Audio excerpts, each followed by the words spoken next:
Okay, I would usually start what I was going to prepare, the intro that I was going to prepare, but considering what happened earlier this afternoon, I feel like I should address a certain death that happened. Yeah, it doesn't really involve movies, but frankly, I Well, he think we was need in to movies. address I think we need to address Ozzy Osbourne's passing. I mean, I was about as shocked as you all are when I was because I was actually watching a movie specifically for to prep for this episode. I'll get to the review when I get to it.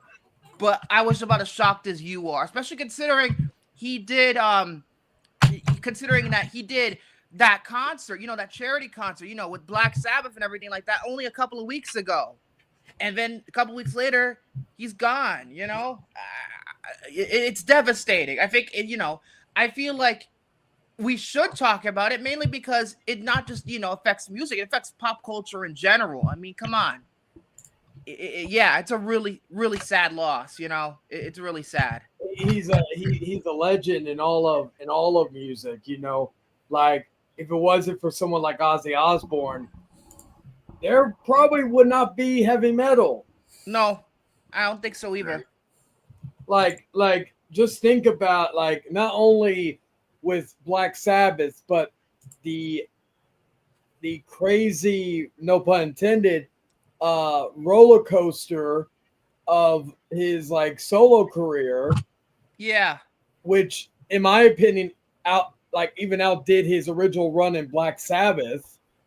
And it was just like a lot of songs of his, whether it be Black Sabbath, whether it be his solo work, are used in a lot of movies, video games, different forms of media. We have yeah. I mean, look, like his music literally is fucking Iron Man. everywhere in movies. Like the last time I heard a fucking Ozzy Osbourne song, well, technically it's a Black Sabbath song, but it was in Gran Turismo. It was War Pigs, I think. No, Paranoid. Actually, no. I think they used both. They used both actually. Well, So and then not only that, but like again, Iron Man, like for the Iron Man mm-hmm. movie, you have like just all these different like again, even in games, Yeah, like again, people when I look at the pioneers of metal, it's like him, Lemmy, who's no longer with us as well, Lemmy from Motorhead, for anybody wondering, you know, and like you knew he was so like it's still like even though you knew, and I have a strong feeling he knew his time was coming. It's kind of like when David yeah. Bowie. It's like when David Bowie passed away. I have a feeling he, like when if you listen to Lazarus, which was his last album, and some of the music as That's well. Bowie's last album, right? Yeah, or was it Black? I think it's called Black Star. Like, correct me if I'm wrong, anybody in chat. But like, there's a song called Lazarus, and it literally is basically telling you he's dying or he's about to die, and it's just like, and I'm a big fan of David Bowie as well. So like, hearing like that hit me bad. Ozzy, and I was already having like a bad day as it was today, if I'm being honest. Everything kind of got better as the day went on, but like hearing about like literally my fiance just told me, and I'm just sitting there for a few moments of speechless because it's something that you knew was coming, but it was something that still you didn't expect it to happen now.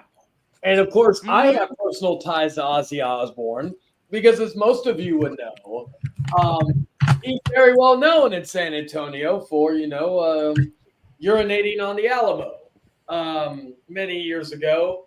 I did also appreciate the Alamo, like the actual Alamo social medias. They actually did a tribute to him as well. So like Ozzy has very, very, for good and bad reasons, has very strong ties to San Antonio. So, I was listening to, I know a lot of people are listening to different songs. Like I was listening to Flying High again, which to me is one of his most underrated songs, in my opinion. But again, great songs like Crazy Train, Mama, I'm Coming Home. What was it? What's it called? Never Gonna Stop, or is that I'm Never Gonna Stop? It was from his '07 album. Mm-hmm. His last album, his last few albums, he did like with stuff like with Elton John and stuff like that. I always liked the promotion for those albums because one had Jason Momoa be like a younger Ozzy, and just like the Black Sabbath reunion that happened that we never thought we'd see after years of turmoil between. And I feel like it's that concert. I'm gonna have it's probably gonna be a bold statement I'm about to make, but I feel like that reunion concert charity thing, it's going to be our generation's Live Aid. Yeah. Live Aid, Yeah, it's like, and Ozzy's still doing it to like basically the end. Yeah. It's just something that you look at and you see and you just realize that we did lose probably one of the last true great legends of like metal. True legends. Like people nowadays call everybody legends, right? Like yeah. Ozzy is like one of those. Like there was a few remaining, but that's like one of the last of the dying breed that's still going. And it's just unfortunate that it happened, but again, the old saying, your your memory could last forever, but the one thing you will never beat is Father Time. Yeah, I agree with that. But yeah, it is. When I heard about it, because I was actually, like I said, I was watching. I guess I'll give it away now. I was watching Dangerous Animals when I found out what happened. I'm just like, I was looking at my phone. I got a notification. Like, I don't see what notification. And then it said it was from a Discord server that's all about rock music, saying it was a notification they sent out and saying that Ozzy Osbourne had passed away. I'm just like, oh my God. Like literally like 2 weeks after the concert happened, I'm like, damn. I mean, and it was Parkinson's too, because I swear, if we lose Michael J. Fox in next year, I'm going to fucking because he has Parkinson's too. So, I don't know what I would do about that after that. I mean, that would be insane. Hopefully he's going to be okay. But, it is a very sad loss. It's for pop culture, not just for music. In general, I mean, it's big. It's very, very big. And we didn't even mention the TV show, The Osbournes. Right? I never saw that show because I was frankly too young to see it. But that show was probably MTV's most popular show for like a good 2 or 3 years there. Back when MTV actually still fucking showed music on their fucking television station and not Laguna Beach or The Hills or none of that crap. But you know what I mean? Yeah. So yeah, rest in peace. It's a very sad loss. So yeah, I figured we'd just start the show with that because I think it would be irresponsible if we didn't. But now to go move on to positive news. Hey, Chayton.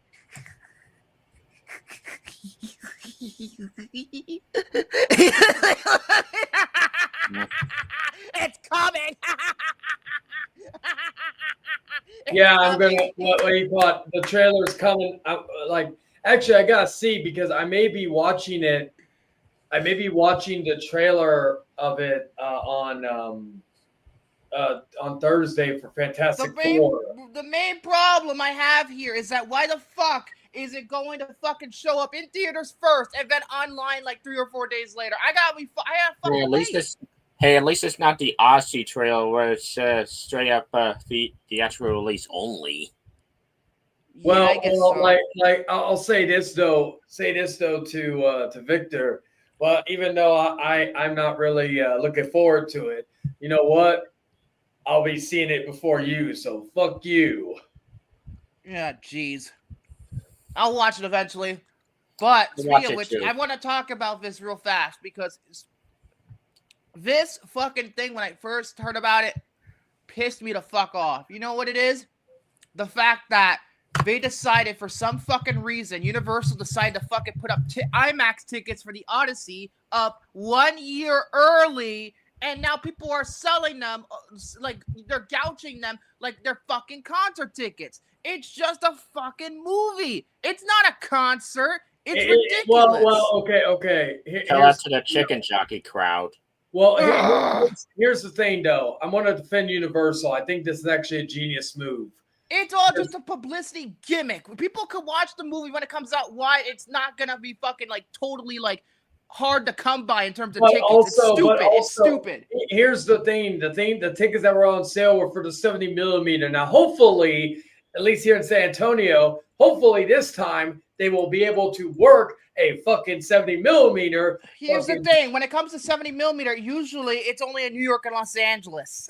No, we had 70 millimeter in a few places. We had 70 millimeter here in a few places. Actually, I think Dallas is going to have 70 millimeter for the Odyssey. My thing is, I'll tell this quick story real quick. I was working at AMC during Barbieheimer, and I dealt with so many fucking customers, guests, because it was so embarrassing. We were even on the news. That's how embarrassing it was. The 70 millimeter was fucking up every time. I was fortunate enough to be able to watch a working Oppenheimer in 70 millimeter, but still. Now, on the other hand, for me, it was great because I made $3,000 in tips. I was bartending around that time.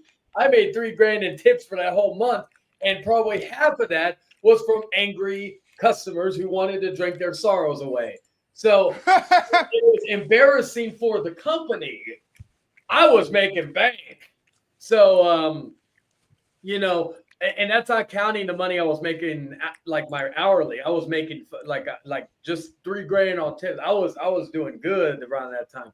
But anyway, so yeah, I'm hoping it is not as embarrassing as it was. I'm hoping they learned their lesson and this good because I know. Granted, I feel like now what Universal should do is make sure that the Odyssey comes out on a day where it's all by itself. Do not open against another movie. Just don't.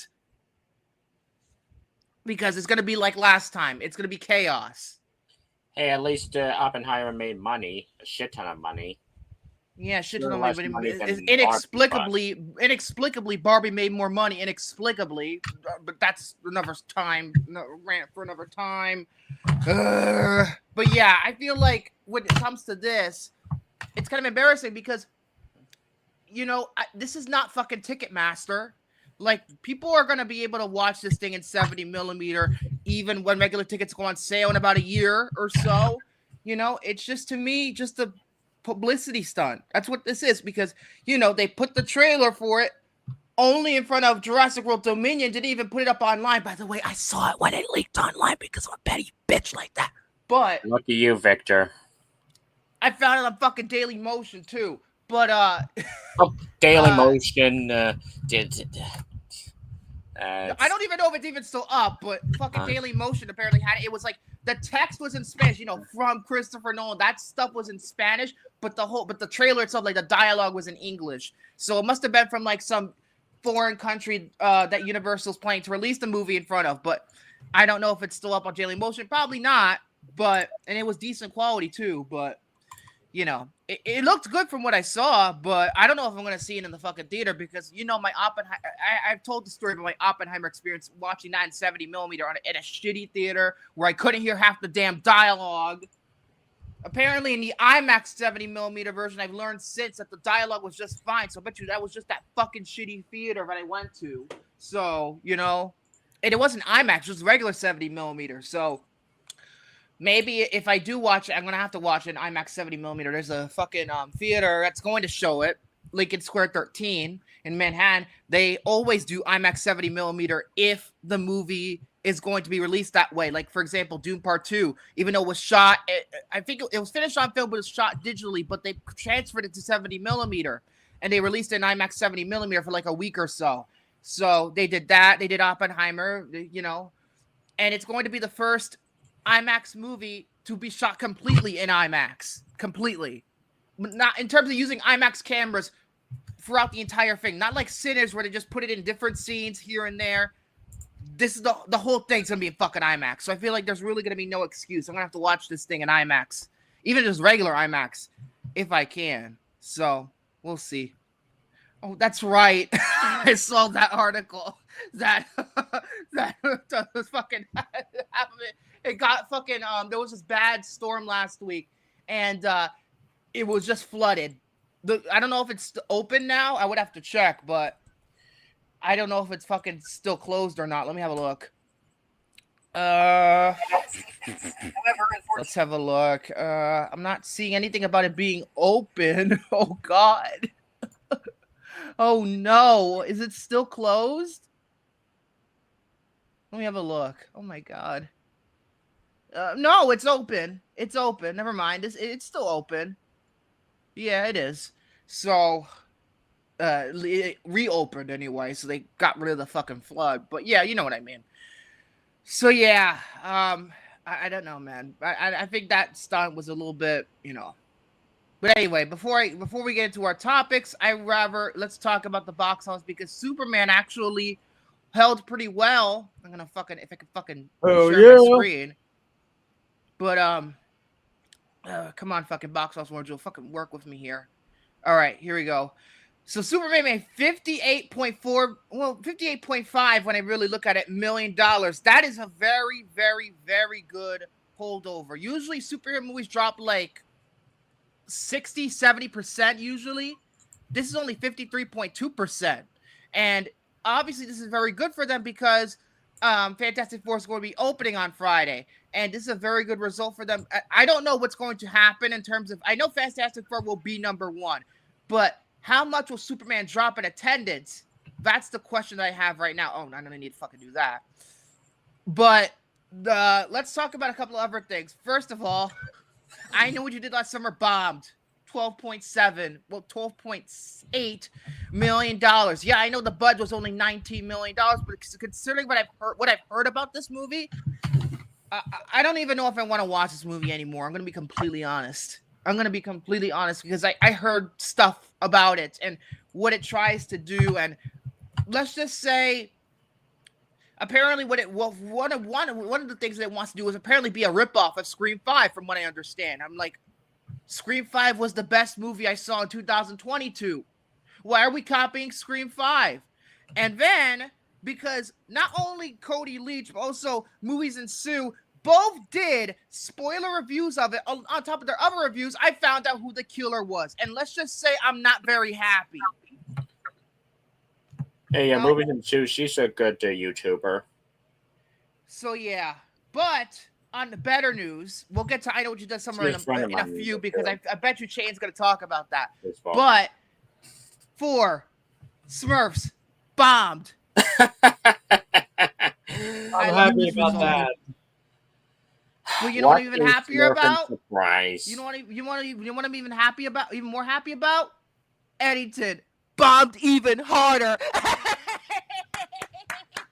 Well, you know what? I'll be talking about Eddington too as well. But Eddington, you're a hack and nobody likes you no more. Not even the Letterboxd crowd fucking like this movie. This thing sucks. He sucks. Yeah, even Movies Ensue hated Eddington. Victor, see? Never criticize a film unless you've seen it. Thank you. It don't fucking matter. Ari Aster's a hack, and I'm standing by it. Well, let's see. Okay, so the before budget 35 to 50 million. All right. Let's see. Oh boy, it's just, man.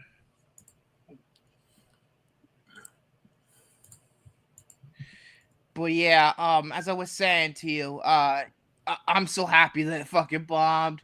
I'm so happy. I'm more happy that Smurfs bombed, because that was a terrible movie. Same. You know what I'm happy about? Lilo, well, I knew Smurfs was going to bomb. I knew it was going to bomb. I wasn't surprised. And I also knew Eddington wasn't going to make a lot of money either, so I'm not really surprised about that. And especially considering what I've heard about Eddington and what it's really about, yeah, fuck him. Oh, I'll talk about it later on. No fucking filmmaker these days can handle political satire anymore. I don't care if you're left or right, you both can't fucking handle it. Oh, he handled it perfectly, but we'll get into that later. No, he didn't. He's a fucking hack. I haven't seen Eddington, so I can't say either way. Actually, you know what's funny? It got a 68% on Rotten Tomatoes. Does it look like you give a fuck about Rotten Tomatoes? Look at the fucking audience score on that shit. 63% on Rotten Tomatoes. C++ on Cinema Score. That's all you gotta need to know. Let's see. You know what's funny?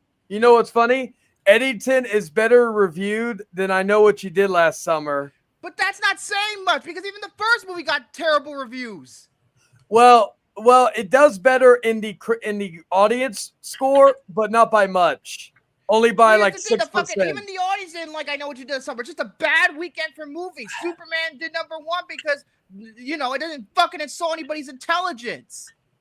Look, Cinema score has C+, just about as equal. They're equal. It's equal opportunity in this field. So they both hated it. People went to go see Superman. Gee, I wonder why. Just wait until Fantastic Four kicks both their asses this weekend. Fantastic Four is going off the floor with everybody. Yeah, I know it's going off the floor with everybody, but I'm just curious about how Superman's going to do, considering I know it's been out for 2 weeks, and they should be very pleased with the result. But how much is it going to top at the end of the run? I don't think it's going to crack $1 billion, but I think possibly it can go $500 million. Let me have a look at how it is worldwide. So it's made $416.2 million worldwide. So yeah, it's gonna crack $500 million. I don't think it's gonna go up to $1 billion, but it's gonna at least do $500 million. That's a very good result for a movie that start a franchise. Let's give a round of applause for Warner Brothers. They've like outside of maybe a few mishaps, they've killed it in their movies. This year. F1 did better than I expected it would do. It really did. $400 million. Granted, I know that's all mostly Apple's money. Warner just distributed it, but still, they're making something out of it. Yeah, International is where it's killing it right now because they made $309 million. And not just that, but Apple is finally growing some balls and giving F1 a Blu-ray release. Well, that's going to be handled by Warner. Apparently, they gave it over to Warner, so they actually gave a fuck and decided to release it. Well, what's next? Paramount is going to be able to release Killers of the Flower Moon. I doubt that, but we'll see what happens. Or Criterion. Yeah, I'm shocked why Criterion hasn't fucking done it yet. Because apparently they went to Apple for it, and they said no. Apple said no. Criterion. I'm probably gonna wait till November to get the Anora 4K just because. Fuck that! It's a fucking coaster. That's what it is. No, you're a coaster, Victor. Oh really? I'm a coaster. Yeah, you're a coaster. Just like your Lost collection's a coaster. No, it is not. It's actually useful. I can actually watch the fucking thing. All right, so to go with Jose. See, 1, 2, 3 out of my top 5 are Warner Brothers, and then the other 2 are A24. Technically speaking, if I'm gonna give credit to Warner, I believe in terms of my top 3, I'm gonna have to look at it again because I just reordered this stuff. Let me see. 1, 2, 3. 1, 2, 3. Yeah. So in my top 10, 3 of them are Warner titles. 2 are New Line. 1 is regular Warner, but overall it's 3 Warners. My number 1 is a Warner companion. Let's see. 1, 2, 3, 4. Yeah, 4 out of my out of the 10 are Warner Brothers. I got 1 Universal, 2 Disney, because again I'm counting Marvel as Disney, 1 Sony, and 2 A24. I have 2 A24s. I have 1 Paramount. I have 1 Fox, 1 Focus Features, 1 Neon, 1 Lionsgate. Okay, right now my top 5. Tell us my top 5. Tell us my top 5. So in terms of my top 5, 1 is Focus Features. Okay, yeah, top 5. 1 is Focus Features, which is Black Bag. 1 is Hulu, that's Predator Kill of Killers. 1's A24, that's Warfare, and 2 are Warner Brothers, Sinners and Companion. To answer your question, yes, technically it is New Line, but again, Warner's logo appears at the end. I'm gonna count it. What you were gonna say, Chayton? No, yeah, and I count New Line like any company that's owned by, like for example, if Fox owns it, I'm gonna count it as Disney. Same so like with Warner, I just count all the Warner like again and then same thing with now Disney. Apparently DC Studios is his own division because apparently at the beginning of Superman, the Warner logo doesn't even show up at the beginning. So DC Studios is its own division, sort of like how they treat New Line. So, in that case. So like how Marvel does it. My not even yes, they don't put the castle in front of the MCU movies. They don't put the as for you were asking me about which Neon movie that I had, Chan, it was Presence. Monkey. It was Presence, not Monkey. Monkey was in my bottom 2. I need to watch it, but it's not on streaming. And I like part of me is just gonna despite the bullet rent it, but fuck, I want to. It's gonna come to fucking Hulu eventually. I don't know why it's taking him this long, but yeah, with it, like Long Legs, I don't even think took that long. No, I don't think so. And Long Legs, I think, was in my top 5 of last year. Where was it actually? I don't even remember where it was. It was probably in my top 15 that year. Let me have a look. No, it didn't even crack the top 10. I don't even have my top 15. I guess top 15, top 20, something like that. Something. It was my number 3. So my top 5 was Nosferatu, Terrifier 3, Long Legs, Smile, and The Substance. However, I would probably move that around. I may put did I have a Nora in here? No, I probably would put Nora at number 4. It was near the bottom of my list last year because for obvious reasons, which I'm not going to rant about again. But I really love Nora. It's okay. I need to watch The Life of Chuck. When the fuck is that going to come to digital? I don't have a fucking clue. I'm waiting for that to come. Hey, shut up, Soren. I heard you also. Why are you telling me to shut? You also need that. Because he gave it a 2 out of 5. You don't give Mike Flanagan a 2 out of 5. No, I'm not talking. I wasn't going to talk about Life of Chuck. I was going to go over my top 5 for 2024. Okay. One is Neon. That's Sonora. I apologize, Victor, for telling him to shut up. One is Warner Brothers. That's Doom Part 2. One is a movie. That's The Substance. And 2 are A24. Sing Sing and Burlesque. So one is Cineverse, one is Universal, one's Neon. Actually, Smile Universe, yeah, Smile. So 2 are Universal. No, Smile's Paramount. Oh yeah, yeah. So one's Paramount, Substance, and then if I put Long Legs in there, or not Long Legs, if I put Adora, then that would have been in my top 10. I had. Shocking. I only had one Warner Brothers, and that was Juror number 2. Because Warner had a very shit year last year. Other than Doom Part 2 and Juror number 2, they didn't put out anything good. And then Civil War was number 7. That was my number 1. That was the first time an A24 movie had finished as number 1, which was an accomplishment because, remember, I used to shit on A24 basically on a weekly basis until they got their shit together around 2.5 years ago, and they started making better movies. Oh no, they've always made great movies. And Ari Aster made another great movie, which I'll talk about as well in my Eddington review. I'll be talking about. I know what you did last summer, so I'll take care of the trash quick, and then I'll talk about the greatness that was Eddington. Which I will take out both the fucking trashes. Which I will tell you. Which I will tell you, Victor.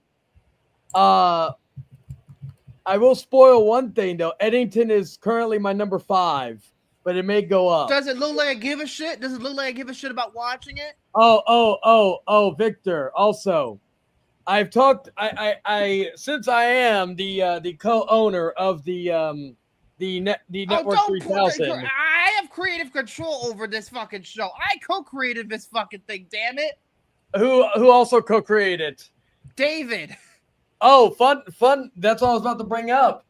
I had a conversation with Mr. 3000 regarding this, and I asked him for one favor, because he wanted because originally I was going to remove the Outcast from the Network 3000 due to poor viewership, but David wanted me to keep it on, so I made him an offer. I told David I will keep the Hangman Outcast on for the foreseeable future until the end, until the wheels fall off. But my only request was I have one overrule on the popcorn panel, and David agreed. Which means if it lands on my pick, Victor, you know what I'm picking. I could have been drunk. Expect a goddamn rant, or expect me not to watch it at all. No, you got. If I'm going to watch Wicked on the anniversary episode, I'm going to be a good little bitch and watch it and take it like a man. You will do the same, Victor. But who knows? It may not land on my pick for another 5 years. Spoiler! Remember, it's Jared's birthday next week. I already have his fucking movie set. I already know what it is. Remember, we gave him the opportunity. He could choose whatever he wanted. He chose. I'll announce it at the end of the show. So technically speaking, we can't spin the wheel for like a good 2 weeks. So yeah, sweetie. Because after the episode is the third anniversary, which we will do Wicked. That's already planned. I already have the thumbnails ready. I just gotta set the fucking thing up through StreamYard after I'm done here. I've told Victor what's the plan now. That if ever it lands on my pick, I asked David for one overrule regarding the show, and the overrule is that I get to overrule one thing, which is the ban list. Which means if it ever lands on my pick, I'm picking Beau is Afraid to watch Victor squirm. Also, and all that. Haven't watched Midsommar? But Beau is Afraid's longer. So like I want the punishment to be long. You like my last name? Like, okay, Victor, let me ask you. Have you seen Beau is Afraid? No, and frankly, I don't want to. Have you seen Midsommar? Yes, it was probably the worst movie. No, second worst of 2019. Charlie's Angels 2019 was my number one, and Black Christmas was both tied. It was a tie. But number 2 was Midsommar. Midsommar was good, albeit a little. No, it fucking sucks. It's Thank Taylor you, Soren. Swift ass, pretentious ass bullshit. Oh, my fiance said IQ must be this high to ride regarding Midsommar. Fuck the whole IQ thing. I mean, people remember back in the day, we was like, "Oh, you need a high IQ to understand Rick and Morty." No, the fucking show's retarded. You probably thought there was nothing wrong with the stupid ass boyfriend. You're not on camera. Did you think nothing was wrong about the stupid ass boyfriend in Midsommar? It was a death threat. It was a death threat. No joke. That shit was pretty much a 2.5-hour death threat to his ex. That's what Ari Aster was. His ex was the guy, and then he was Florence Pugh. It's a 2.5-hour death threat. I'm sticking by my gun. It sucked. Christian was a pedophile. Remember that. Oh yeah, 2.5-hour death threat. It's a death threat. But remember though, he cheated on his girlfriend. Not only did he cheat on his girlfriend, but he cheated on her with the girl that was maybe 16. And yeah, shock value for shock's sake. Another day can't stand about Ari Aster. Watch Bring Her Back. That's how you do shock value right. Don't worry, I'm getting upset. But yes, yeah. So I do understand that there can be a case for being made. I do understand that there is a case for him being raped in the movie. I understand that. Yeah, he was drugged. So yeah. But yeah. Anyway, but yes, Victor. Thank you, Jose. At least somebody's gonna fucking defend me. But yes, Victor. I will take. Nobody in the chat's defending me because they're all laughing at me. They're laughing. I will be the heel. I will be the villain. I'm good at it. And I was the egotistical heel because I am the devil incarnate. And so if it ever lands on my choice, for one time only, there will be a movie unblacklisted, and it will be Beau's Afraid, and that is that. So Victor Berry thanking his lucky stars that he did not land. As long as I'm not held against my will to do Eddington, fine. Well, because that means you would have to go and buy a ticket and watch it. At least with Beau's Afraid, I think you can stream it on Max, so you're okay. You don't have to pay Ari Aster a single penny. Well, Eddington is on torrent website, so he can just. Well, I have Max. Remember, we went through this last week. Yes, and fuck torrent. Go support the movie. Max. Excuse me, I'm sorry. But yes. So yes, that will be the review if it ever lands on my name. But at least Victor has 2 weeks until he has to dread. But every week now he is going to be sitting there, hoping to God that it does not land on my. Can I just have a movie that I fucking pick for once? We won't find out for 2 weeks, but can I at least have a fucking choice? I never even got. If anything, Soren's got more fucking choices than he does because almost the past 3 weeks in a row, it's been movies he's picked. Oh, it's like, yes, The sweetie. Wii was. Oh, you need me mute? It'd be like Gary after Rock of Ages. Yeah, I probably would. And I haven't even seen Rock of Ages, so. Oh my God, it's real bad. Anyway, do you want to go with your topic since we're addressing the whole thing now, Chayton? Oh, great, he muted himself. Fuck it. I'm gonna piss him off. You go first, Soren. All right, since I went over started the original song marathon last week, I might as well finish it up here. So here we go, 1970s. Number 10, It Goes Like It Goes, like from Norma Rae. Norma Rae. I've heard Norma Rae. I just haven't seen it. It's a good movie, but not great. My pick, Rainbow Connection from the Muppet movie. Well, yeah, that's a good song. Number 9, For All We Know from Lovers and Strangers. Never heard of that. My pick, Suicide is Painless from Mass.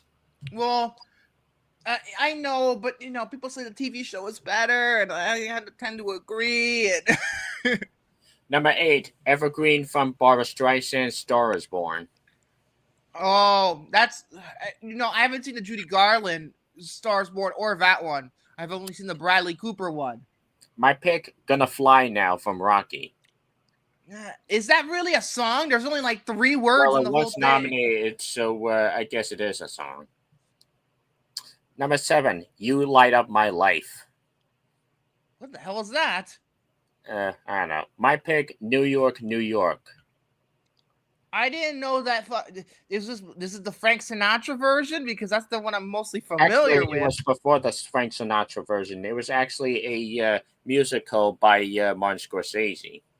No, let me guess. It was fucking dark as shit because it was the 70s. It was Scorsese. He made just nothing but dark, pessimistic movies that entire decade. I want to know because I haven't actually seen that movie. I only listened to the song. Number 6, Shaft. Well, yeah. I guess that. Yeah, sung by Chef. my pick, ironic because of this episode, Pure Imagination from Willy Wonka. Oh boy, maybe I'll talk about the original when we talk about this movie. We'll see. Let me grab your titties. Number 5, geez. We May Never Love Like This Again from the Towering Inferno. I heard good things about the Towering Inferno. Again, never heard the song, never saw the movie. Sexual allegations. What the fuck? Number 4, The Way We Were. Yeah, the Barbra Streisand movie. Was it Robert Redford or was it Chris Christopherson? Yeah, I think Robert Redford. Number 3, The Morning After from the Poseidon Adventure. I didn't even know these 2 movies even had songs. I didn't even think that the Side Adventure or Towering Inferno would have songs to begin with.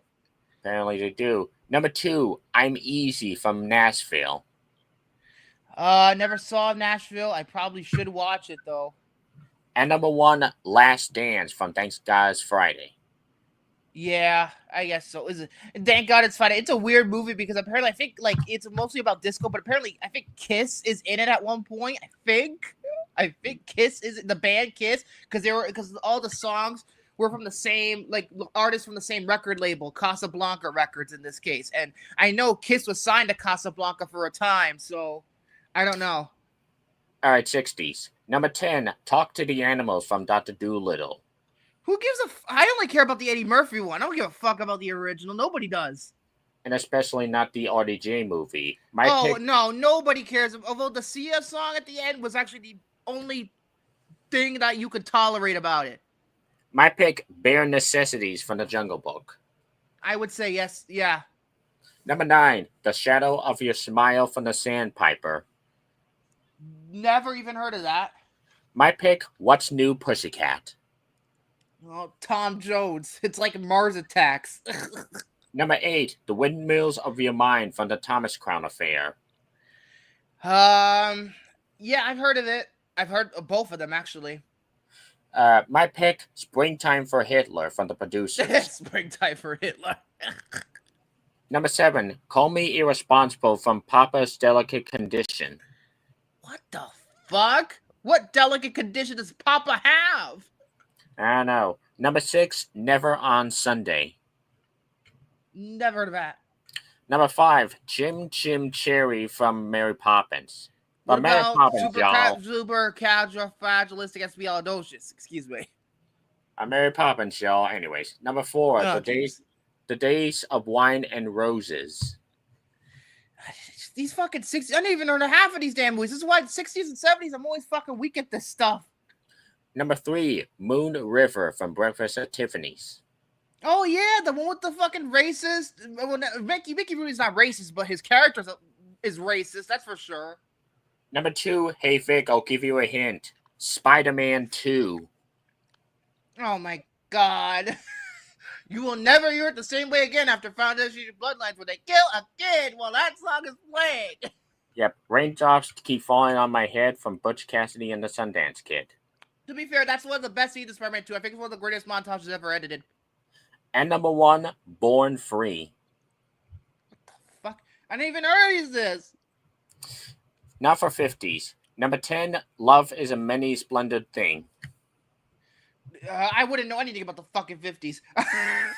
My pick, Bella Notte from Lady and the Tramp. Okay, now I know that song.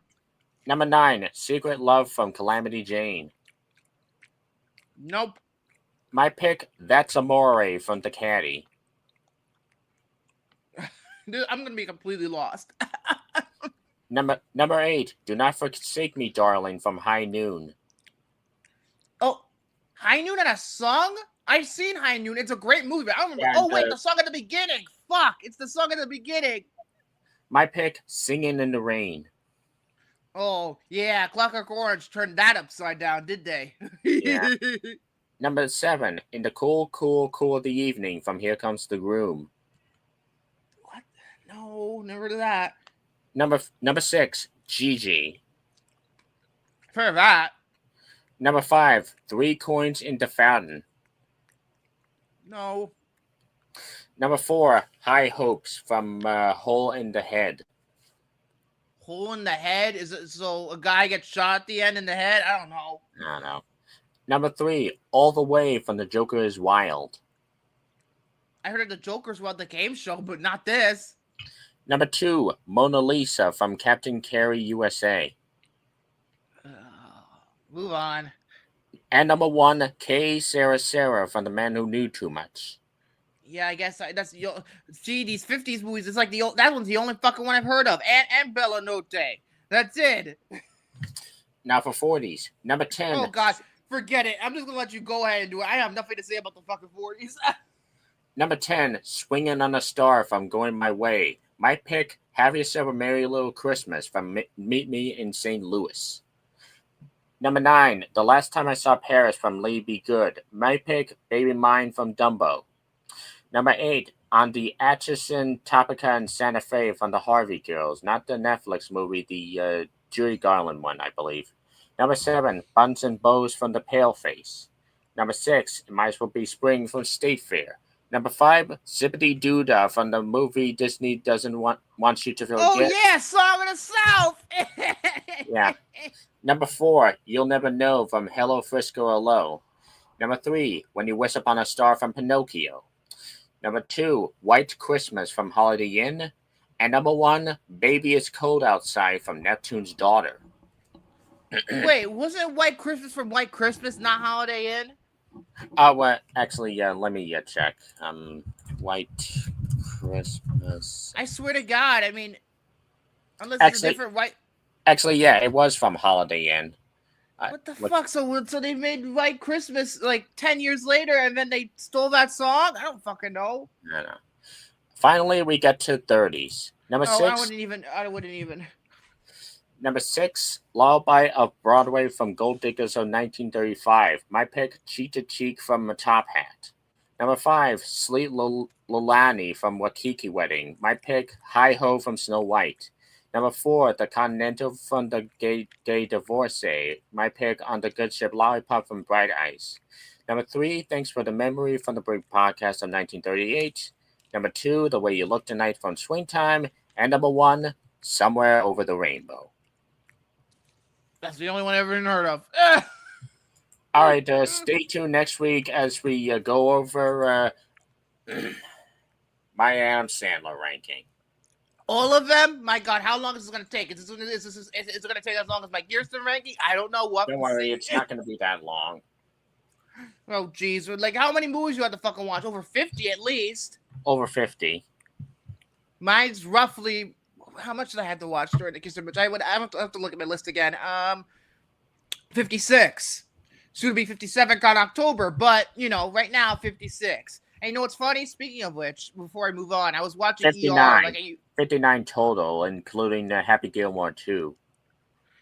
Speaking of which, I need to get around to doing that Nicholas Sparks marathon I promised everybody. I really need to get around to doing that. I need to remind myself. Maybe it's because I think most of them are gonna suck. That's probably why. All right, Chayton, you go.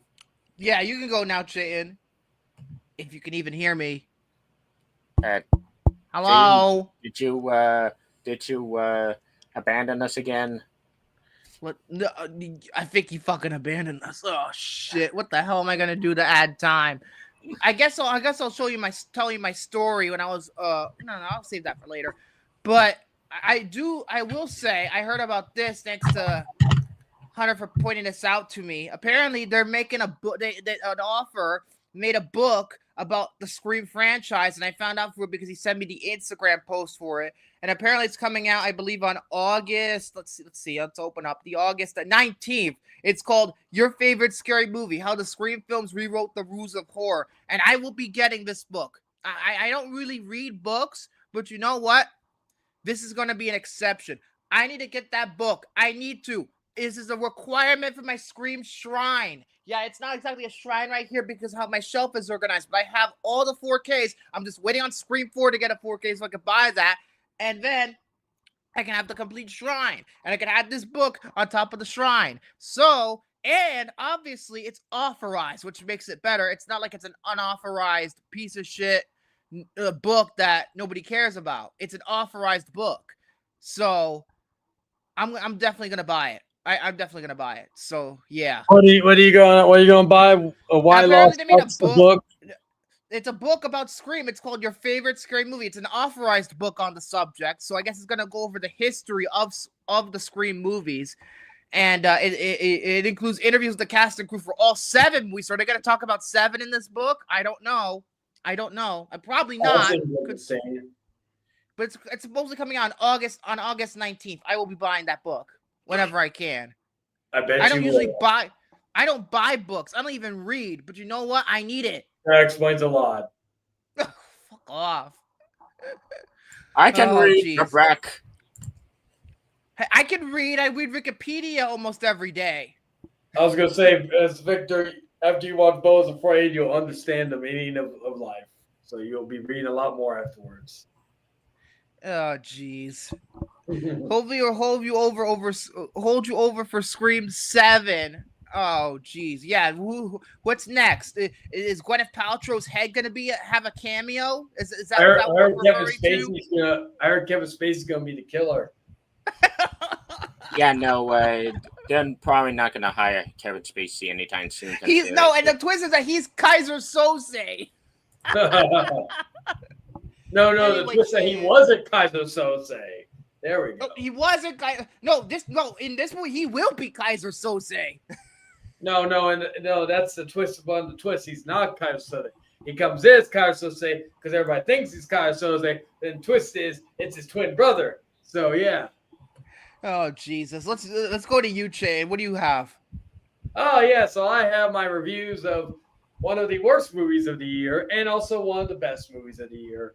And I'll start with the trash, and that is the I Know What You Did Last Summer requel, legacy sequel, or the fucking 3, as I used to call it, but now honestly, I'm just not even fucking interested in this movie anymore. Considering everything I heard about it, just kind of breaks my heart about it. I'm just like, you had one shot to get this right. I mean, there was a potential to get it right. Clearly, you hired the wrong fucking filmmaker. They really did throw away that shot. The pros, it's shot great. Jennifer Love Hewitt looks fine as fuck. Doesn't she always look fine, even in her age? I think she still looks pretty good. I like to love that Hewitt. But Jesus Christ. you know, fuck. Somebody was gonna fucking reference Eminem for fuck's sake. Your girlfriend's gonna kill you when she hears you chapping. No. No. She knows this. I've told her about how bangalicious she looked at the red carpet. And fuck everybody for fat shaming her. She looked great. Anyway, let's see what else.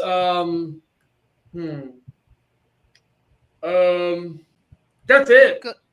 The kills. Oh my god. The kills, like I thought, at least maybe they would moderize the kills. And they didn't. It was basic as fuck. Jesus Christ! Even the second one had more how violent it was because the second one was pretty fucking violent.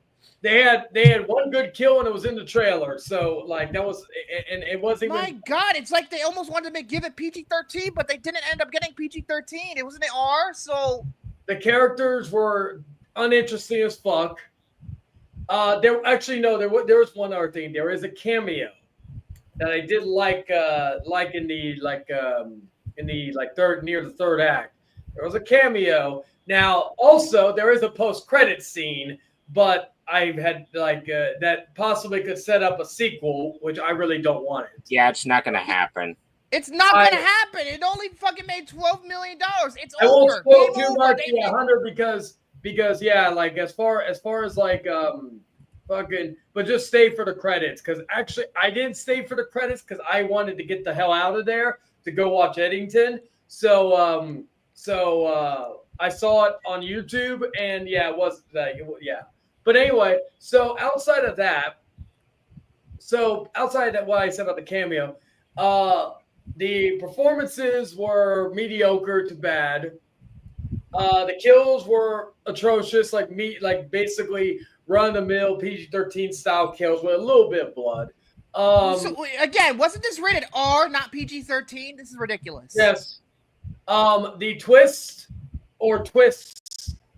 first twist was underwhelming as fuck, and then by the time they got to the other twist, I was already checked out to where it was like I was kind of already it didn't do anything for me.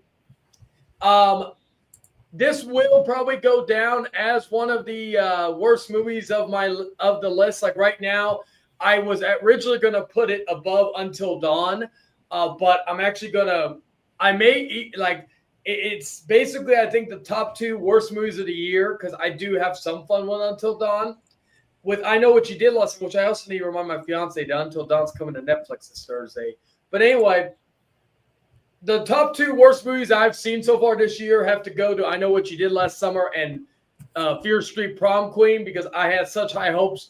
And Fear Street is worse only because I had more expectation of this movie. Here's the thing, though, apparently about Fear Street and the original trilogy. Apparently, they weren't even supposed to be Netflix movies. They were supposed to be released by Fox. This movie, Prom Queen, Netflix greenlit, so they can fucking all they make is crap. I will actually say I prefer Until Dawn over right now. Like now that I'm thinking about it more, and I'm gonna rewatch it again because actually, like I Know What You Did. Now, is it the worst I Know What You Did Last Summer movie of all time? No. That one goes, because at first I liked it, but as I thought about it more, and then also after I saw Eddington and saw that masterclass of filmmaking, fuck Eddington. You haven't seen it, so shut your whole mouth, you whole. I don't care. I will forever. I'll go to the fucking grave and say Ari Aster is a hack. You're a hack. Anyway. I'll take it like a man. Yeah, you take your hack like a man, you hack. Anyway, I have to give this movie, even though there was a few things I liked about it, I have to give it 0 out of 5. I think it was it's basically Scream. If Scream had a fucking got it on with one of the fucking people from The Hills Have Eyes and had a fucked up baby with 8 eyes and fucking a head going in 85 different directions. So is Aaron Stanford gonna fucking kill him? Okay, for example, I Know What You Did Last Summer is the David 3000 of YouTube. It's bland, vanilla, has no character, and is not appealing to look at. Actually, I've been thinking about this since you were talking. I've been thinking about it, but ever since the second movie, every time they tried to restart this franchise, it failed. The third movie, the direct-to-video one, it was fucking abysmal. Apparently, I've never seen it, but it was so bad, it killed it. And then the TV show happened, and I was not fond of the fucking TV show, mainly because they decided to euphorify it. You pretty much turn it into Euphoria about your favorite show of all time. And no, it made it more about the characters just doing drugs and having sex rather than things actually happening that the characters being in danger, all that. And then I thought, correct, Victor? What? You've watched Euphoria, correct? Of course I've seen it. I actually watched the season 2 finale of it just to warn the guys not to watch it. Well, I implore people to watch it. Anyway. No, don't listen to him. Sam Levinson is another hack. Don't listen to Victor. TV and movie is subjective. Anyway. What he may despise, you may like. Who knows? Victor may watch Beau is Afraid and think it's his best work yet. No, it's not going to. I already have my thoughts already pinned down. I hate this hacking. I'm not going to stand by it. It's all right. It's all right. But, this is going to be like in WWE when someone wins Money in the Bank and they cash in. This is basically every week that we spin, it's going to be like something where every time it spins, Thank you, Hunter. That's that movie that killed me. It took me 6 hours. 1, 2, 3, 4. Yeah, it's like 6 hours to finish. But so what do you call it? I Know What You Did Last Summer was trash. Go watch Superman. Instead of this, go watch Fantastic Four. Again, I wanted this movie to be good because the first 2 times they tried to reboot this franchise, they failed miserably. Nobody wanted it, and it was just like going against everything the first 2 films stand for. And now I heard with this one, it's just a slap in the face to the fans who actually like the way with the director. She apparently found out about the poor reception it was getting and took a picture of it on Instagram, like the Rotten Tomatoes score and the Cinema score and everything like that. And all she wrote in text was camp. Yeah, she thinks our reactions to the movie is camp. So campy. No, Jose, don't go watch first. But I will say, go watch Van Forstick even. I wouldn't recommend Van Forstick. I already said I already said what I need to say. If anything, go watch Van Forstick to fall asleep because it will be a very good sleeping aid. So I will say, did we even give our scores last week, Victor? I don't recall. Did we even give our scores? I gave it a 0. You gave it a 0. Oh, I did. Okay. I gave it a 6. My bad. Jared gave it also, I think, a 6. I've been like. You gave it a 5. Work's been kicking my ass this week, so my time and logic have been out of the loop. But I will also say this though, I have no interest in watching this. I have no interest. I've always said, I Know What You Did Last Summer series is Scream's ugly stepchild. Here's the problem I have with that argument because this is true. Kevin Williamson wrote I Know What You Did Last Summer before he wrote Scream. He did it. It was set off to the side for a while. Nobody bought it until after Scream was successful. Yes, but I will say that's though. The story. I will say though regarding that is that like I tried to watch it many years ago for a 4th of July thing. I was going to do a 4th of July reaction like a commentary of this movie. I couldn't get past the first 30 minutes. It was so goddamn boring. And I like the cast in the original, but it was so goddamn boring. But now to get from the trash to the actual gold. I think it's best I fucking mute my mic. I swear to God. Yes. So I went to go see Eddington, which I've been looking forward to for a little bit because I've been hearing different things about it. It was going to be like a Western, and I heard it was going to be like more of a modern thing. Then I hear it's going to be a movie about stuff about COVID-19 and stuff regarding that. Yeah, and COVID movies never work. You're gonna mute yourself. Get the fuck out of here if you ain't gonna mute yourself.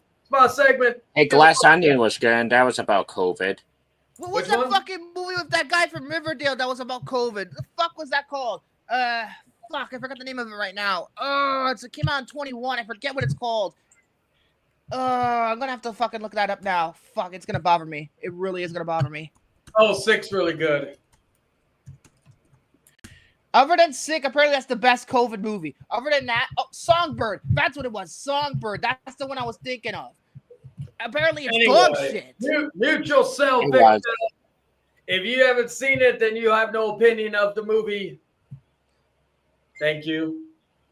Anyway, regarding Eddington, I went in this, and at first, I will say, at the beginning, I didn't know how I was going to feel about this. I thought, okay, it's a little. I know Ari does sometimes have a slow build to his movies before. Like one thing I've always said about Ari is that when like he is great at the slow build into that, and then when shit hits the fan, it really hits the fan. So, but this was a little slower to my liking, so I was kind of like at first I thought, wow, this may be the first Ari Aster movie I don't love, and all that. But the performances in this movie, especially from Pedro Pascal and Joaquin Phoenix, were fantastic. I also love that Ari Aster does not play one side or the other. He makes fun of everybody. Who did it better? Alex Garland, Hey, you said you were going to mute yourself. Anyway. So, yes, like, in regards to that, I liked how Ari made fun of both sides of the coin. He made fun. It took place during, I believe, May of 2020. So it was right around the time of the George Floyd incident. I've had my opinions on the whole Black Lives Matter bullshit and some of the things regarding this. And so I went in, so I like that he also, while being serious about it, but also poked fun at some of the things about the Black Lives Matter movement. And so in regards to that, I like that. Probably the one person I felt like that was at first I thought she was, and then I thought, okay, they figured out was Emma Stone. I thought Austin Butler was great in the limited role he was in. It was mainly Joaquin and Pedro's movie, to be fair. And I liked a lot that had a lot to do with people want me to talk more. Get out of here.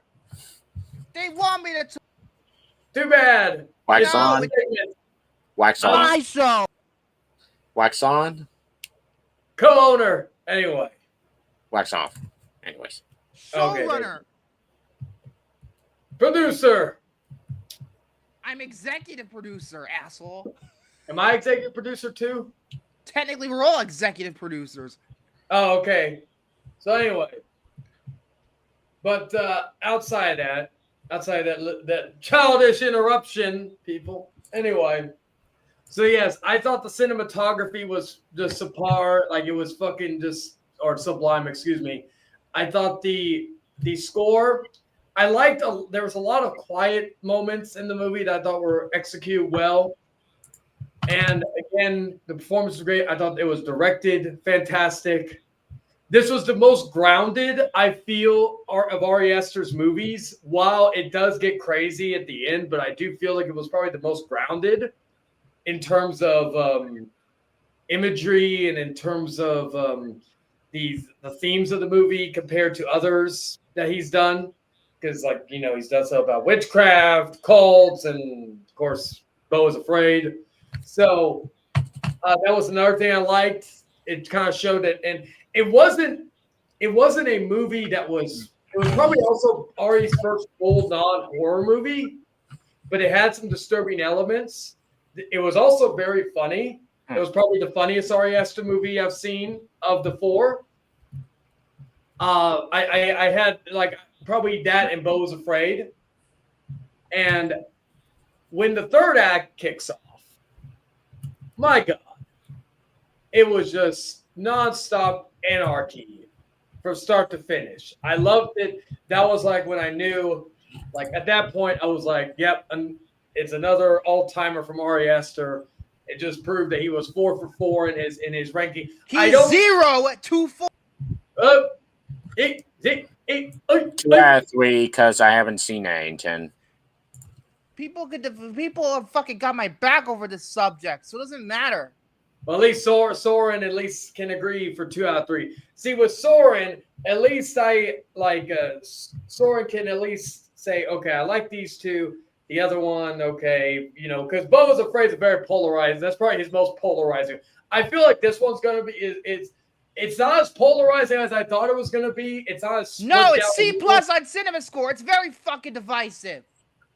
Well, Rotten Tomatoes, it's a little more over positive and negative. So, anyway. So, yeah, I love this movie. And, again, it just shows that Ari Aster people compare one review. That doesn't. If that doesn't. Yeah, you go. Why did Shane turn into a seal bear?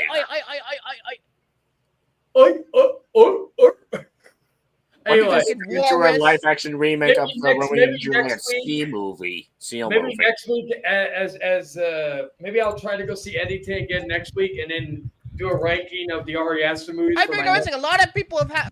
A lot of people have been. I appreciate that, folks. I do. I appreciate that. Anyway, I'm the favorite here, clearly. I will do an Ari Aster ranking next week for the 4 movies, because I need to watch it a second time to kind of get an idea of whether or not where it sticks in the ranking.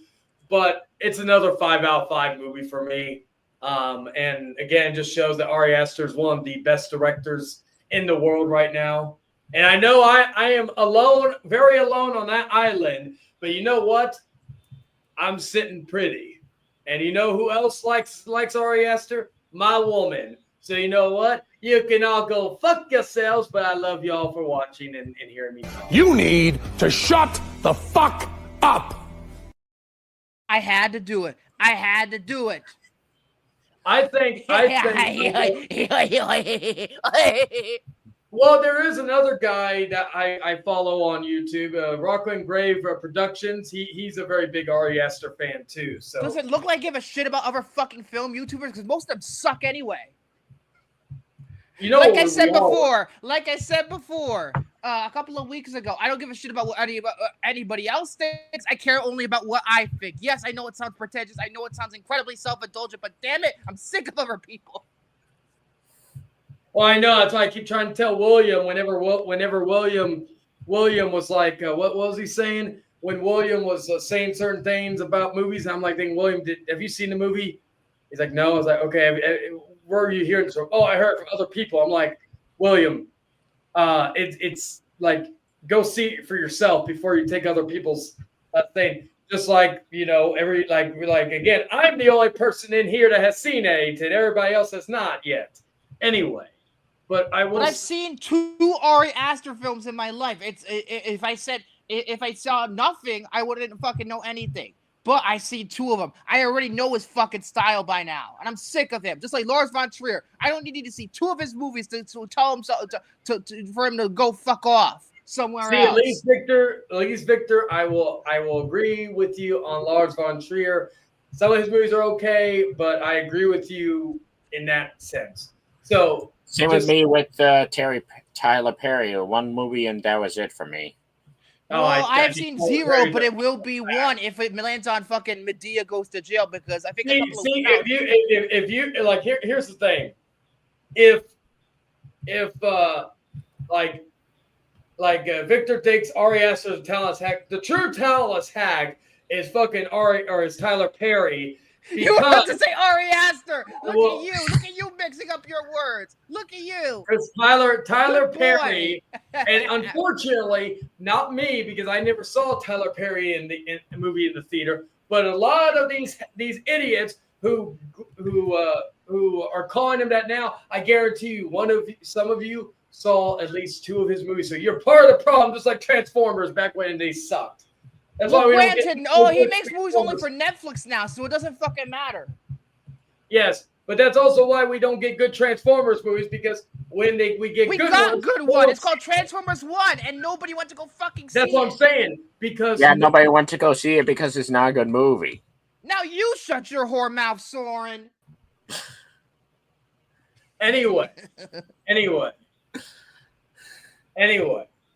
So yes, it is a 5 out of 5 for me, and I cannot wait for whatever Ari Aster does next. And again, I literally am like Mr. Money in the Bank, and Victor is the world champion.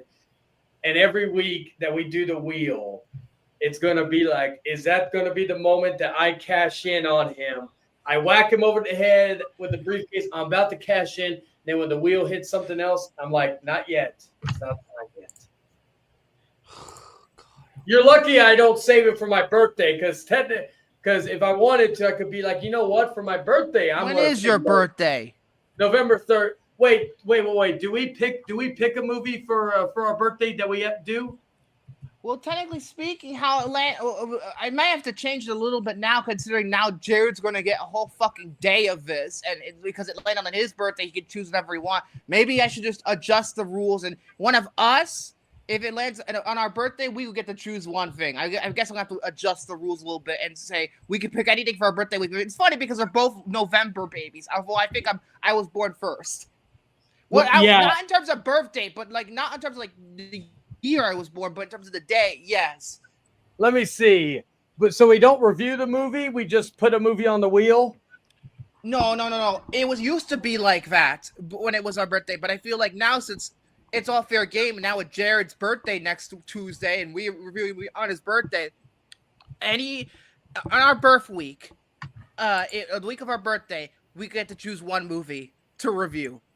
So on the show, that's how it's gonna be. Yes, that's how it's gonna be for now. Oh well, my birthday is on the last Sunday of November. So would that mean we do it that week, the last week of November, or we do it the first week of December? Last week of November, I think, because there was Sunday, Monday, Tuesday. Yeah, that makes sense, right? Yeah, because Tuesday is the 25th, Thanksgiving is that following Thursday, and then the 30th is the Sunday. All right, you know what? So I guess first week. No. I think it would be the first week of December, actually. Okay, fair enough. You know what? I'm cashing it in now. Fuck off! No, I'm not doing it now. I'd rather it land on the wheel. I would rather it wait. Oh no! I'm using my cash in on my birthday. Cash it. You already made the deal with a David. You're gonna wait till the fucking wheel lands on it. You can pick anything else you want. Well, anything is fair game. Oh, so anything's fair game? Almost everything. Wait. No, you said everything. Now you say almost everything. You should say everything. If you say everything. Everybody's fucking pissed off of you, Chain. You're manipulating the rules. These are my rules. I created this show. But if it's my birthday, I should be able to pick whatever movie I want. Yeah, my brain. You know what? Okay. All right. Trust me, I'm questioning this myself, Tanner. He wants to fucking do Bulls Afraid on his fucking birthday or whatever the fuck he wants to do. If you want to what's the word I'm looking for? If you want Bulls Afraid to wait till the wheel, then on December 2nd, that's the Tuesday after my birthday, I pick Midsommar. No, I'm not doing 2 Ari Aster movies. That's the black. I'm putting my foot down. Only one. I can do Terrifier 3, no questions asked, but not Midsommar. Well, we couldn't do Terrifier 3 because we're already doing Terrifier 1 in the wheel, so that wouldn't make sense. Granted, what if we got through 1 and 2 by that point? Fair. Okay, we did that. Okay, fair. But again, that would be on the okay, fine. No, Midsommar, even though technically you originally said everything. All right. Well, get to your topic, and I'm going to find a movie because I want to build anticipation. Oh, jeez. I guess I'll talk about Dangerous Animals, which I saw earlier today. Oh, that's what you have to say. I'll mute myself. I will say this is the first movie of the director that I've watched. The director is Sean Byrne, who also directed a movie called The Devil's Candy. I've heard a lot of good things about it. I've just never seen it. It's like a horror film, like a demon possession kind of thing, from what I understand, with Ethan Embry, I think. Yeah, Ethan Embry. And apparently it's very violent and very, very good. And this is his, like, I don't know if it's his second or third movie. It's his third. He also did the movie The Loved Ones, which I've heard about. That's really good. Dangerous Animals essentially is about this American who's a drifter, is a surfer, and she essentially gets kidnapped by this crazy serial killer played by Jai Courtney of all people. And essentially what he likes to do is pretty much kill his victims by sending them to the sharks. Now, I thought this was going to be more of a shark movie than it actually was. It's not really much of a shark movie. The sharks are not really in it all that much. It's more about the serial killer trying to get away. Well, it's about the serial killer trying to kill this girl, her trying to get away from this situation, right? First of all, what I did like, I think, then again, this is not really much of a surprise, but I think this is Jai Courtney's best work he's ever done, which is not saying much because, again, he's done a lot of doggy doo-doo. I mean, Die Hard 5, he was in Divergent, he was in the original Suicide Squad. It's just like, he's made a lot of crap. And I feel like this is the first time where I feel like he could genuinely show off how good of a talent he can be. You know, it's not like him being generic. Oh, I forgot about Terminator Genesis. It's another bad one. Terminator Genesis. That is a bad movie. But yeah, I feel like this is the best work that he's done. I think the main girl is actually pretty damn good as well. I think she does a really good job playing a tomboy, like a tough cookie, like her, because her character is a pretty tough cookie in terms of getting into the situation and trying to get out of it. My main problem with the movie is this. It's too damn repetitive for its own good. If every scene follows the same format after she gets kidnapped, she tries to find a way to escape. Then the guy comes into her room, gives her food to pretty much drug her. The guy pretty much sends another person to the sharks, and the shark eats the person, and it's just the same shit for 93 minutes. It's just, to me, it got boring after a while. I mean, I'm not saying this is a bad movie, but it's just so repetitive. It feels like they're just doing the same thing over and over and over again instead of, you know, doing something a little bit different. I also think the other characters are not really all that great. Like the boyfriend, I could really care less about him, to be honest. I could really care less. And then the other old guy who's kind of the partner in crime, who doesn't know about what's going on. He doesn't know that the Jai Courtney's a serial killer. I mean, he's all right, but he doesn't have that much to do. It's a very, to me, it has a lot of the same issues that Drop has, mainly no logic gaps. But I feel like it's a little bit better than Drop, mainly because of the performances.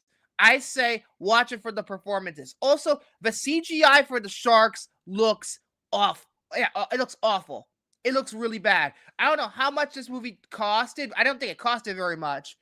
$5 million. But I don't think it looked very good. I didn't think the sharks looked very good. It was all CGI. It looked like something you would see in an asylum movie, to be honest. Like, it didn't look all that hot. You know, it's not a bad movie. It's a very entertaining movie to watch at times. But, you know, to me, there's just, I don't know. It's just the performances are what carries the movie. It's what carries the movie. I feel like the strength of the movie is through the acting, the two central performances. And without those central performances, I would have probably not given it a very positive review. But because it is there, and the performances are very good, I'd say see it. It's a 3 out of 5. It's not the worst thing I've seen, but it's still kind of disappointing because, again, it just feels repetitive after a while. You kind of get sick of it. It's just the same thing over and over and over again. I mean, these types of survival thrillers can get very repetitive, but I feel like with the more successful, some of the more successful survivor thrillers, like say 127 Hours, they had something in them to make it still compelling. I feel like the performances are really the thing that keeps the glue on in terms of how this movie works. So I'm gonna give it a 3 out of 5. It's not a bad movie. It's a decent movie. You could do far worse, but you know, I think it's the same score I gave it. All right, so I'm actually surprised we gave it the same fucking score. Actually, I picked the movie.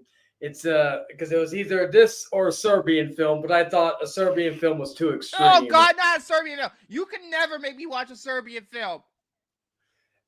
But the other movie, I was like, you know what? Okay, this is not as bad. The Human Centipede. No. God. It's either this or Midsommar. What the fuck? Oh God, what do I do, guys? Do I have to overrule? I mean, I would try to overrule, but he's not letting me. Okay. Well, yeah, Serbian. Same with all the Human Centipedes. Oh God. I heard so many bad things. No, not anyone but you.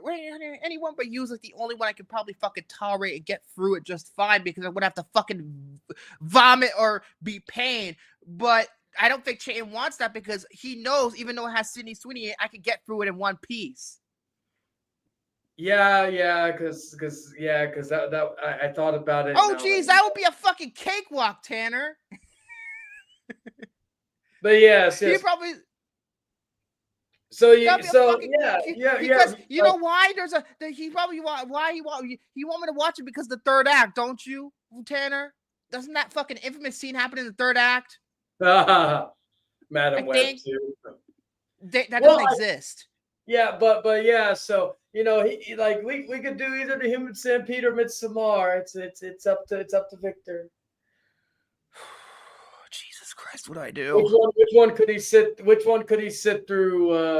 Have you seen both films? Well, I know you've seen Midsommar, but have you seen Human Centipede? No. So do you want to see do you want to see somebody get stuffed in a bear costume? Or do you want to No. Or do you want to see people's mouths being sewn to anuses? No, I'm not choosing Kraven the Hunter. No, I won't even choose Kraven the Hunter. So yeah, even though I could sit through that, but it's still bad. Oh God! Which one sounds worse to you, Victor? The least worst one you can then could be the movie for my birthday, December 2nd. Well, December 2nd. God help me! I don't know what to do. Oh God, man, this is bullshit. Fine, fuck it, I'll choose. How long is Human Centipede? It's got to be fucking short of a Midsummer, is it? Yeah, but the 92 fucking minutes. Oh God. You're lucky I didn't go with Human Centipede Part 2. I actually thought about doing that, but I was like, no. Although Human Centipede Part 2 technically, it's a movie within a movie, so technically but yeah. Actually, let me ask people who like which one. Let me ask the audience. If you had a gun put to your head and you couldn't pull the trigger, you had to pick. Would it be Human Centipede or Midsommar that you would sit through and watch? Say you put the bullet in the chamber and pull the fucking trigger, audience. Yeah, pull the trigger. None. See, he'll pull the fucking trigger. None. You gotta pick one. Don't be don't be a bunch of pussies. Just go with one. I just want to see which one people would endure more. I rather choose Hunter's Nested. No. Oh, okay. Yeah, but that's a good movie. Okay, well then, Victor. Okay, Soren, have you seen Human Centipede? Have you seen Human Centipede, Soren? Hello? Oh God, he's muted. Oh shit! I was muted the whole time. Fuck! I've seen Midsummer, but not any of the Human Centipede movies. I'd sit through Midsummer because at least it was good, nicely shot. I don't care. It's fucking pretentious. I rather, fuck it. I'll put the ball in the chamber. Human Centipede. All right. And the words of that guy from Snowpiercer, they got no bullets. Oh Jesus!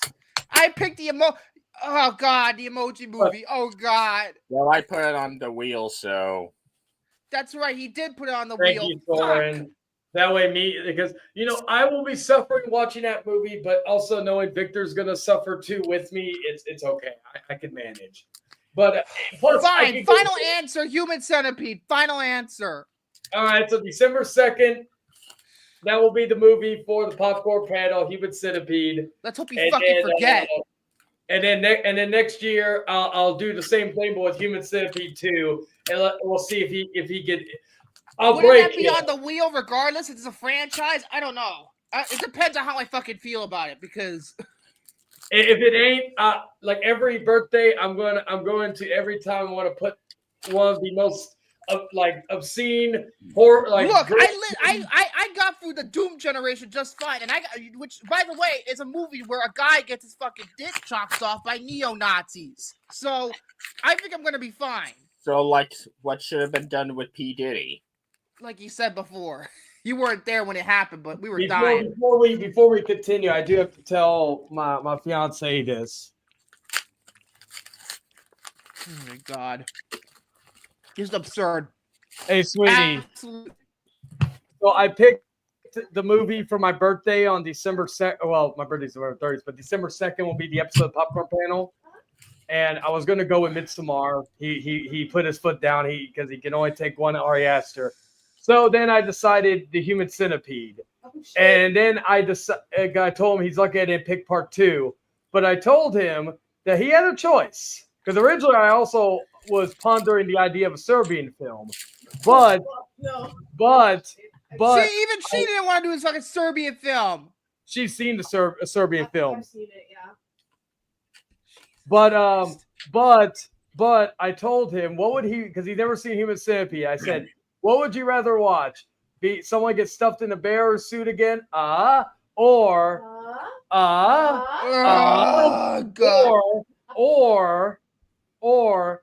someone's mouth being sewed to another person's anus. And he did pick Human Centipede. So, but I told him, depending on how he feels on the wheel, I'm going to break him. I'm going to get him to do Midsommar one birthday. Because I told him next year, if we do decide not to put the Human Centipede on the wheel as a franchise, then I'm going to put the same thing, be Human Centipede 2 or Midsommar. And then if you choose Human Centipede 3 or 2, then by year 3, by that time, I think he'll finally be broken down, or he'll be like, Midsommar, you son of a bitch.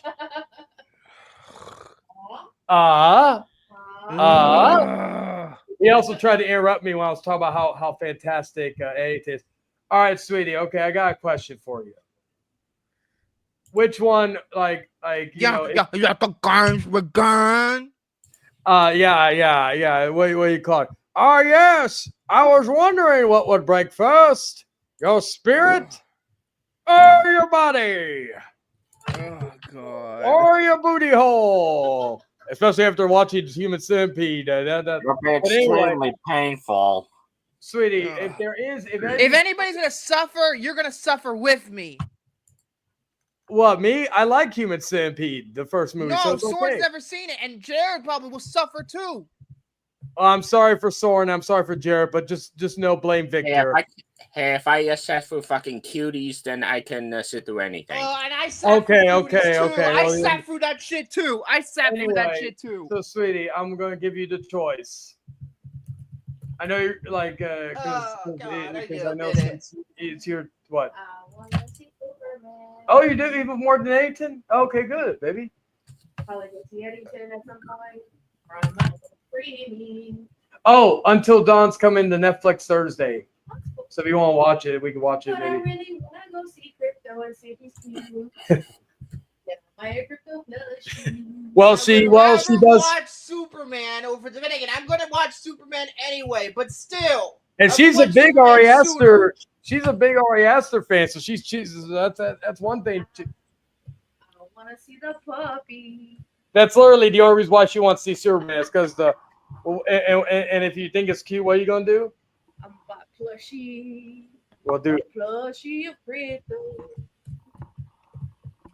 Isn't there fucking merchandise for Crypto anywhere all over fucking Walmart anyway? I think I saw one like for at GameStop for like $40. That's probably the one I'll $40 fucking dollars. That's ridiculous. I don't think these How far here cost more than 20. How far are you in on this? She just told everyone she left with a 15-year-old boy. Who? Oh Jesus. Oh, okay. She's watching The Boys. Oh. I've seen the first season. I've seen the first season. None of the others. I need to get around to Gen finishing B it. season 2 is coming out in September. Only thing with this, I feel like the boys. I'm gonna wait till the last season comes out. If I'm gonna, if they stick the landing, I'll watch it. But if I hear it's shit, because I heard the comics end shit too. So Hunter's like, oh yes, detachable penis man. Oh yeah. Yeah, remember that, Jesus sweetie? Christ. Yes. Yeah. I'm You know what? God, we gotta talk about this fucking movie now. We gotta talk about Charlie and the Chocolate Factory now, because frankly, I would rather talk about this because everybody hates this movie, but I'd rather talk about it over fucking Human Centipede. Damn it! You can enter a world where everything is delicious and 4 children are very Let's be friends. Best friends. malicious. From director Tim Burton, Johnny Depp, Charlie and the Chocolate Factory. Rated PG. Now play. Oh God. Good morning, Star boy. Sign. The Earth says hello. And yeah, it's Awesome. What were you saying, sweetie? Well, my favorite part was the Oompa Loompa dudes. Oh, the Oompa Loompa dudes? Okay. Underrated actor. Oh, yeah. Get it? Who, by the way, are played by the same actor, but we'll get to it later. But now, Vicky, you do your thing. okay. I'm gonna have to get through this because, frankly, for some reason, I feel like purists are gonna fucking kill me when it comes to this review. We'll get there. Charlie and the Chocolate Factory is a 2005 fantasy film directed by Tim Burton with a screenplay by John August. That's right, the same guy who wrote Charlie's Angels 1 and 2, the good ones, And Big based on a Fish. novel. Yeah, he also wrote Big Fish for Tim Burton. Later, baby.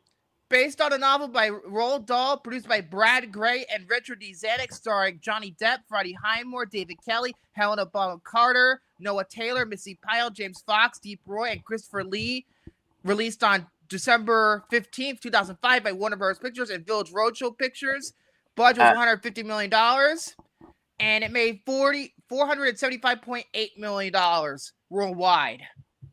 A young boy wins a tour through the most magnificent chocolate factory in the world, led by the world's most unusual candy maker. Yeah, that's the description. It's very brief, isn't it?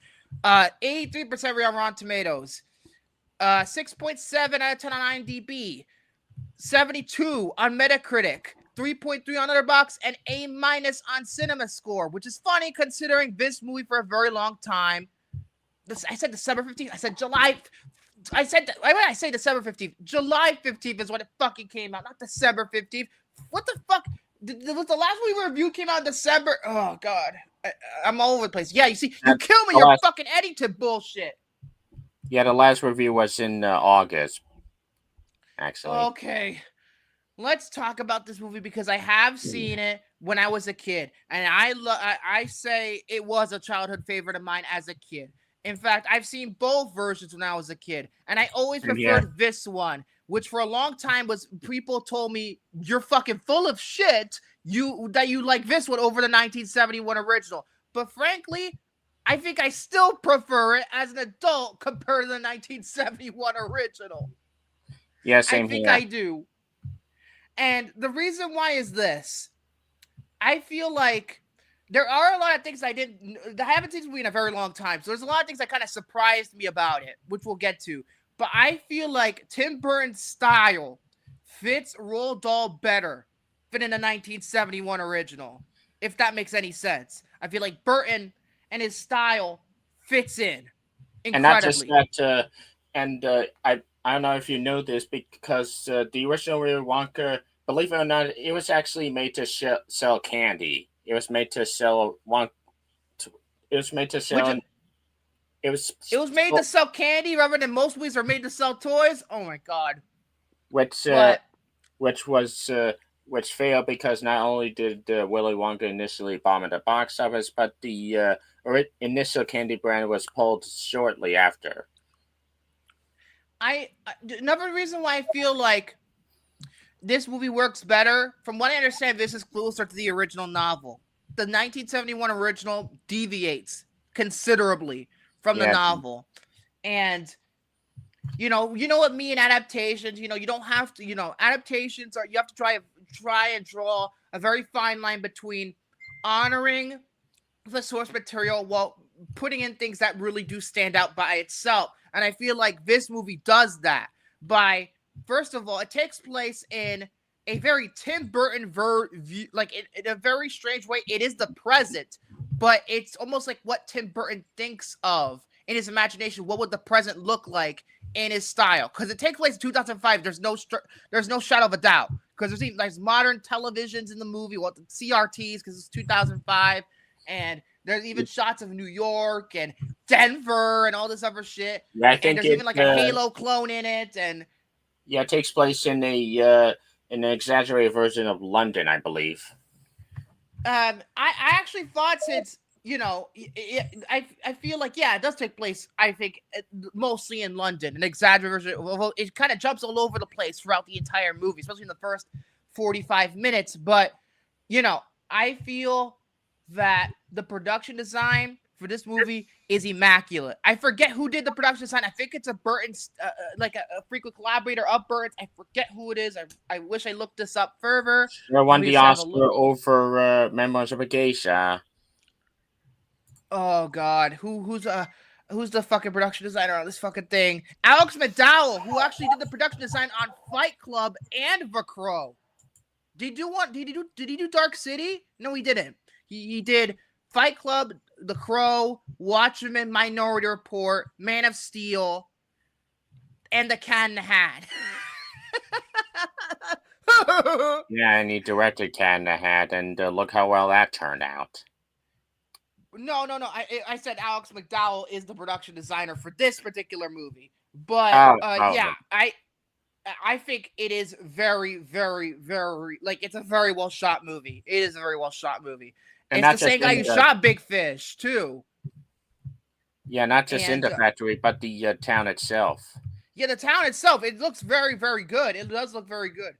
What else can I say? I mean, I know I'm gonna go over the place now, but I'm just trying to collect my thoughts. I feel like this movie, in some ways, is kind of misunderstood because people think, oh, Johnny Depp in this movie, oh, Willy Wonka, oh, he's pretty much just like Michael Jackson in this movie. I'm just like, well, believe it or not, Johnny Depp wasn't actually inspired by Michael Jackson, as some may believe. Apparently, according to him, he based it on this really bad children's show host that you liked as a kid, but looking back fondly on your tucking your collar. That's more where he drew his inspiration from.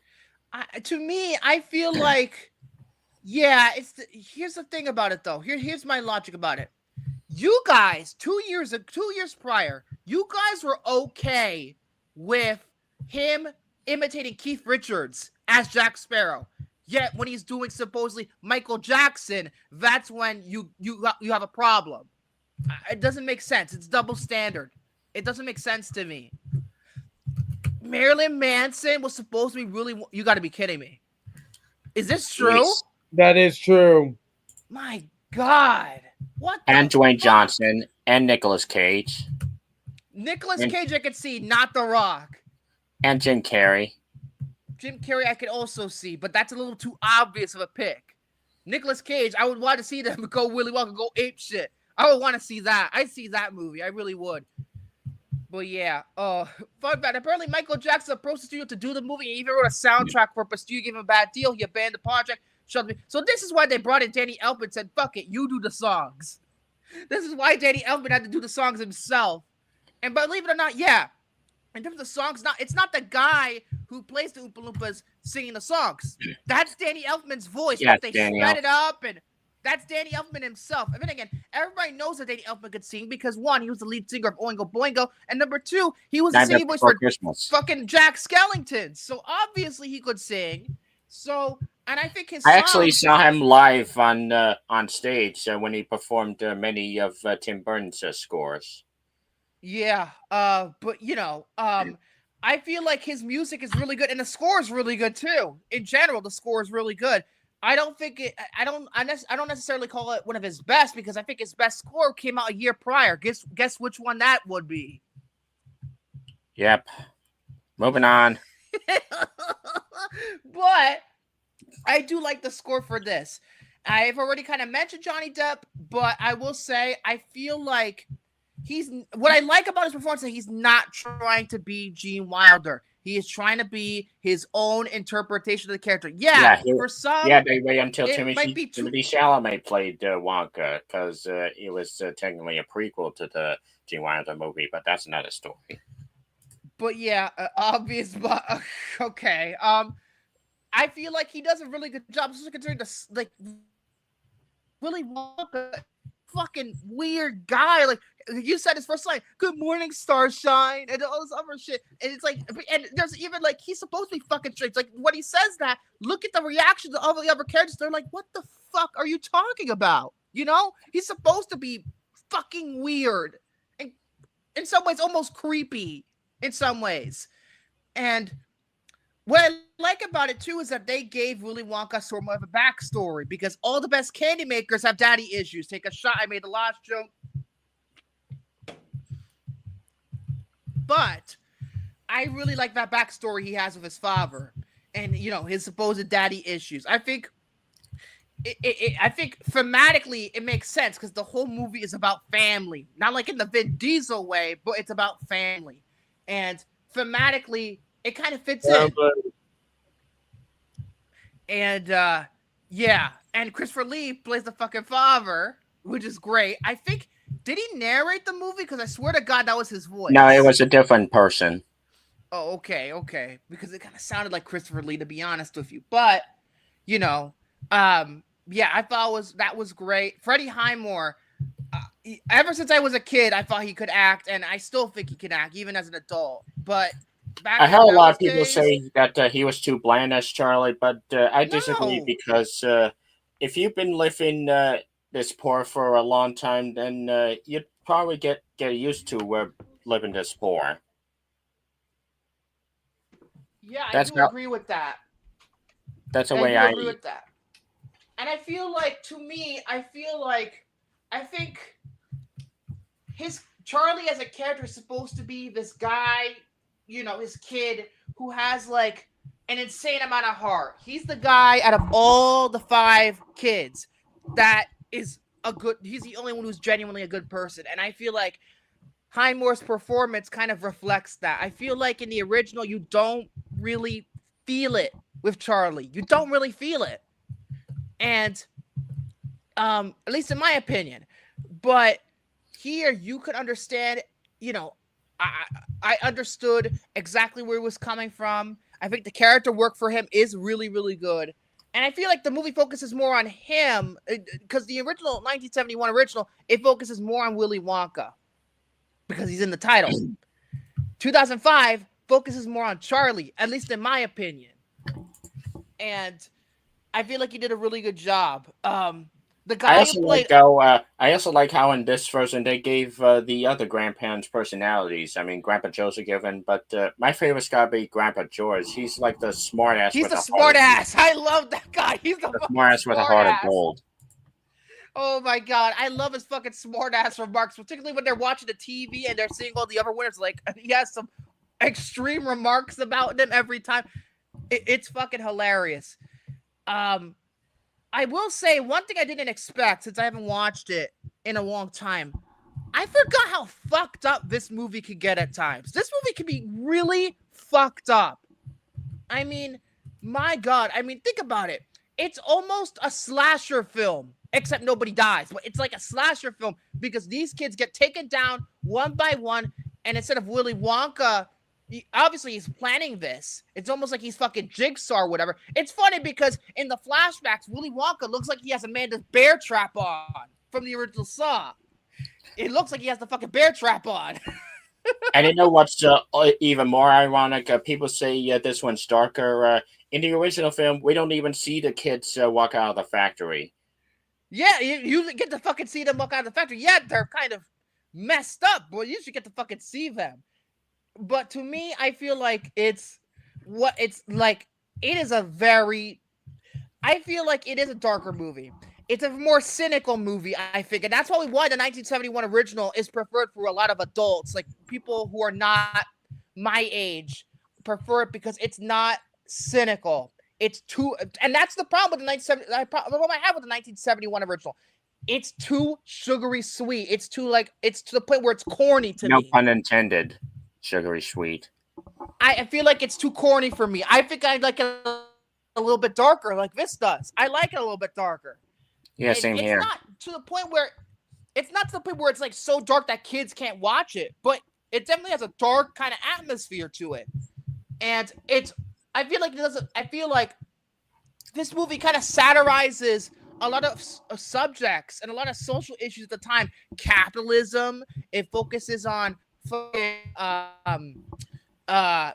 soccer moms because Violet Beauregard and her mother pretty much could be just soccer moms or a character straight out of the movie Drop Dead Gorgeous, which I recommend. We can't have a Blueberry as a daughter. How is she supposed to compete?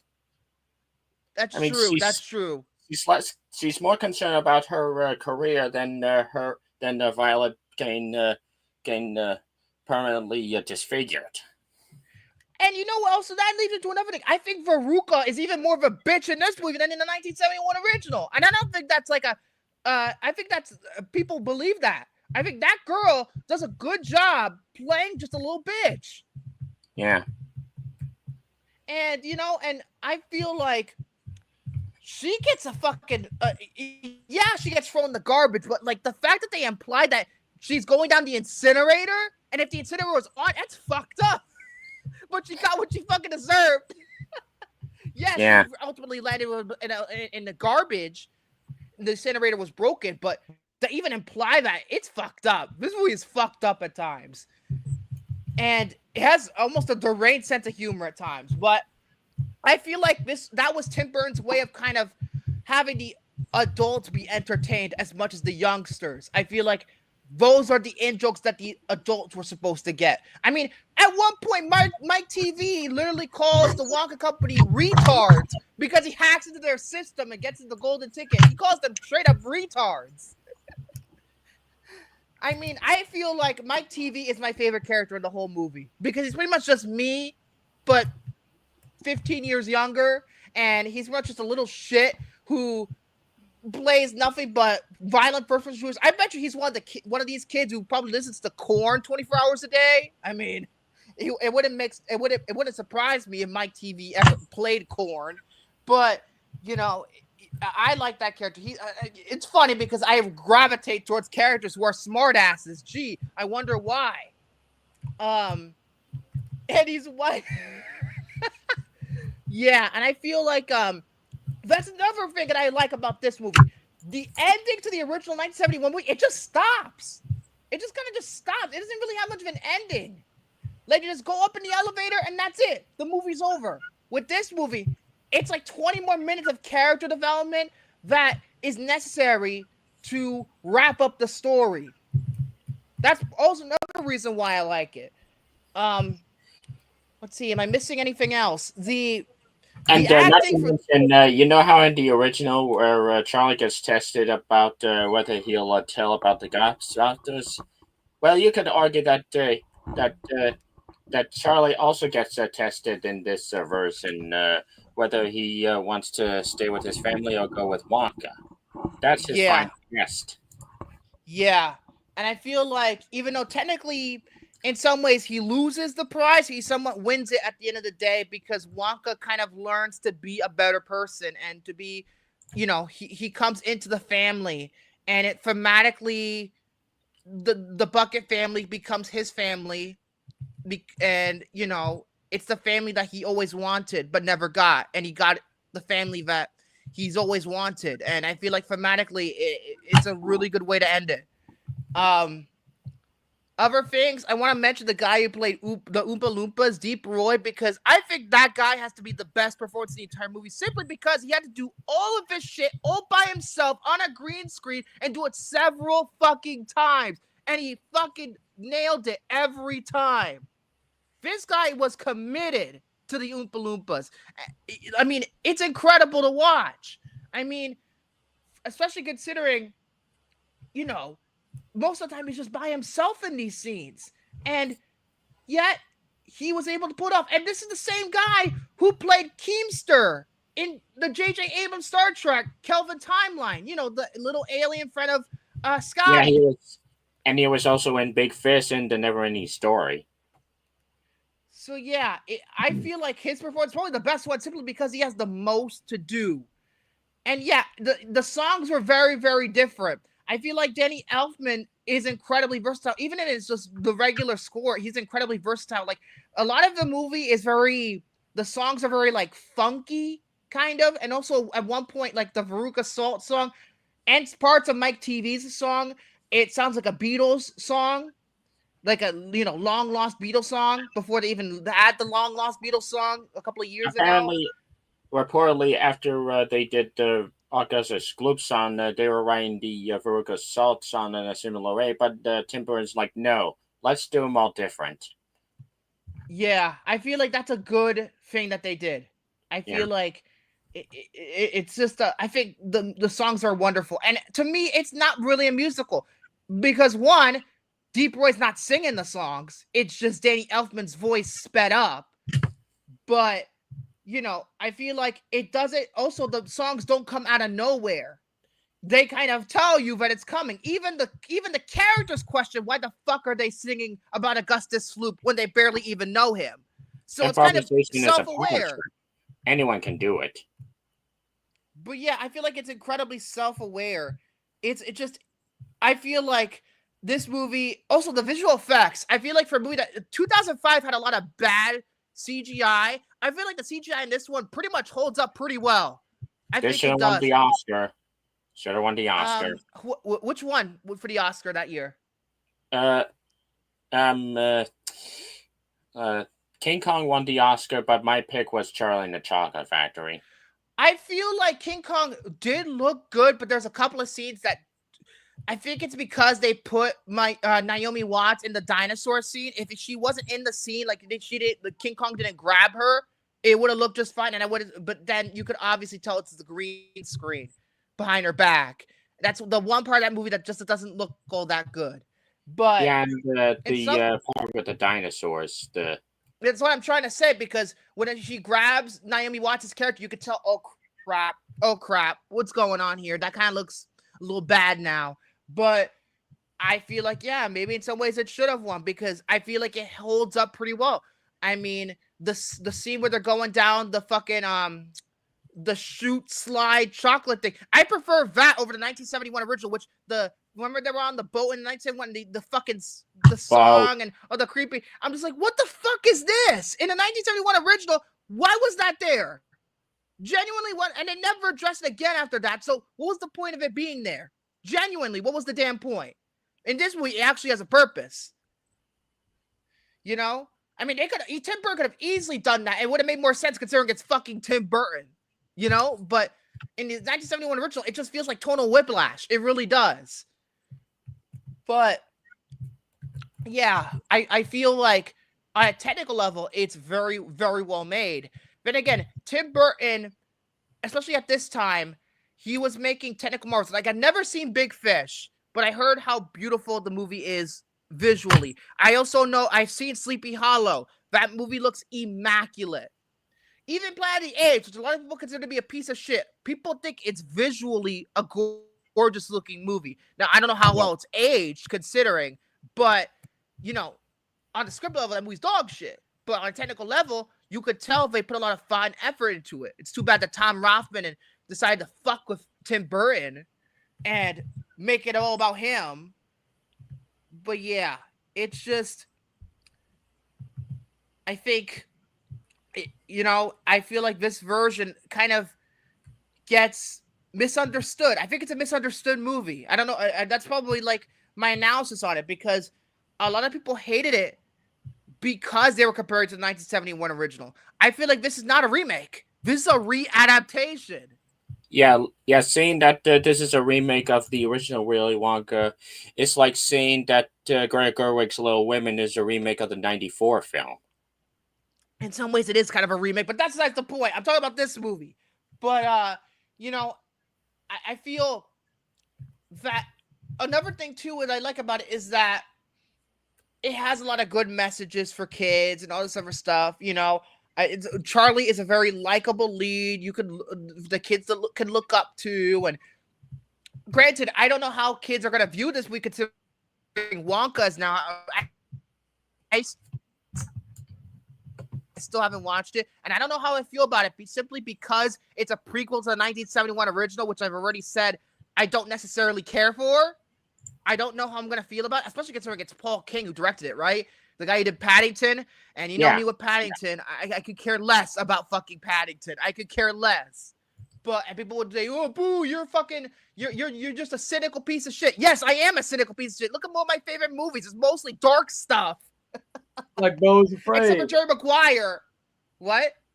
Like Beau is Afraid. No, that's the one dark movie I wouldn't.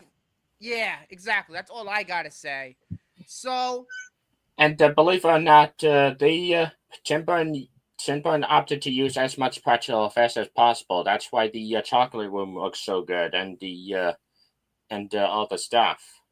Yeah, I feel CGI on the ones where they couldn't really figure out the practical effects. And not only that, they use CGI obviously for the Oompa Loompas because they had to multiply that fucking guy. They had to multiply him. But I feel like this movie gets a lot right. I'm not gonna say it's a perfect movie. I think maybe it might be a little too dark for its own good. But again, I like that dark, quirky kind of feel. I don't like quirky movies, but this is one of the ones I can talk. But again, I think Tim Burton, he is a very hit and miss filmmaker, but when he hits pretty hard, I think. So I would give it a 4.5 out of 5, no questions asked. Perfect 5. Shane, you didn't even talk about the movie at all. You're gonna have to talk about Charlie and the Chocolate Factory. Well, you've been talking the majority of the time, Victor. Well, I'm sorry that you were talking too much about your precious at least I brought some commentary. Fair. No, I like this movie. I don't get the hate. I never saw Wonka. Really, probably never going to. This franchise is not really my cup of tea, anyways. If I'm being brutally honest. But I do like the Gene Wilder original. I do like this one. I think it's shot well. The score is great. Johnny Depp, I think, is great in the movie. I probably go with a 4 out of 5. That's close enough. Technically, I give it a 4.5. But another thing that I like about this movie that I forgot to mention before I had any further. I like a lot of the lines in the movie, especially the one about how even I'm edible. But that's cannibalism, which is highly forbidden in most societies, or something like that. Which is ironic, because later he'd be in Sweeney Todd. And I felt like that is such a dark joke for a kids movie, but I love the balls that they had to put that they put that in there. Oh, and the amount of effort put into actually train these squirrels to de-shell those nuts and attack Veruca. Chef's kiss. And also, Grandpa Joe's a riot. I love the actor who played Grandpa Joe. He's fantastic in this. That's another thing I forgot to mention. And apparently, they originally had Gregory Peck, but he passed on before they could talk to him. Honestly, I don't see Gregory Peck as Grandpa Joe. I'm glad they got this guy. Yeah, and a funny fact, even though it does involve a movie that we previously reviewed about a couple of weeks ago, but we just did 2 Noah Taylor movies in the same month. We did Edge of Tomorrow not even last month. Well, yeah, it is about a month ago now. We did Edge of Tomorrow, which he's in. He's the head sidekick for Emily Blunt's character, and now he plays the father of Charlie in this movie. I'm just like, oh, we're gonna land on Almost Famous or Vanilla Sky soon, so we get 3 in a row. I don't know. By the way, kudos to Tim Burton for keeping him alive, unlike the original. Yeah. I like this movie. Oh no, we don't talk about fucking Epic Movie. I've seen parts of Epic Movie and how they fucking parodied this movie. Good Lord, no. It is just Crispin Glover. What the fuck were you thinking? The part where they all get attacked and it's Fergalicious playing in the background. He's breakdancing. Jesus Christ, what were they thinking? It wasn't even parodying the executions in the original movie. There's no like a pipe scene. There's no blueberry scene. There's no television scene. Epic Movie's a bad movie, dude. That is a bad movie. Funny I did it better. Huh? Hell, even I did it better. Hell, even I did it better. I mean, my God. I mean, what's the worst Seltzerberg movie? Because I think Epic Movie is the only one I've seen most of. My worst movie of all time. Oh my God. I heard so much about fucking they wanted to do it. Oh God. And then fucking Harry Potter in that movie is like a creep ass or something like that. Oh my God. It's like an adult. Just like, what the fuck were you thinking? So, since we're done, I'm going to announce what Jared picked for his birthday show next week because I have it right here. And he chose something that's pretty interesting.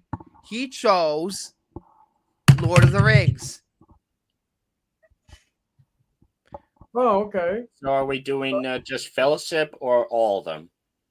No, we're doing the Ralph Bakshi Lord of the Rings. Oh. We're doing the animated? Yes.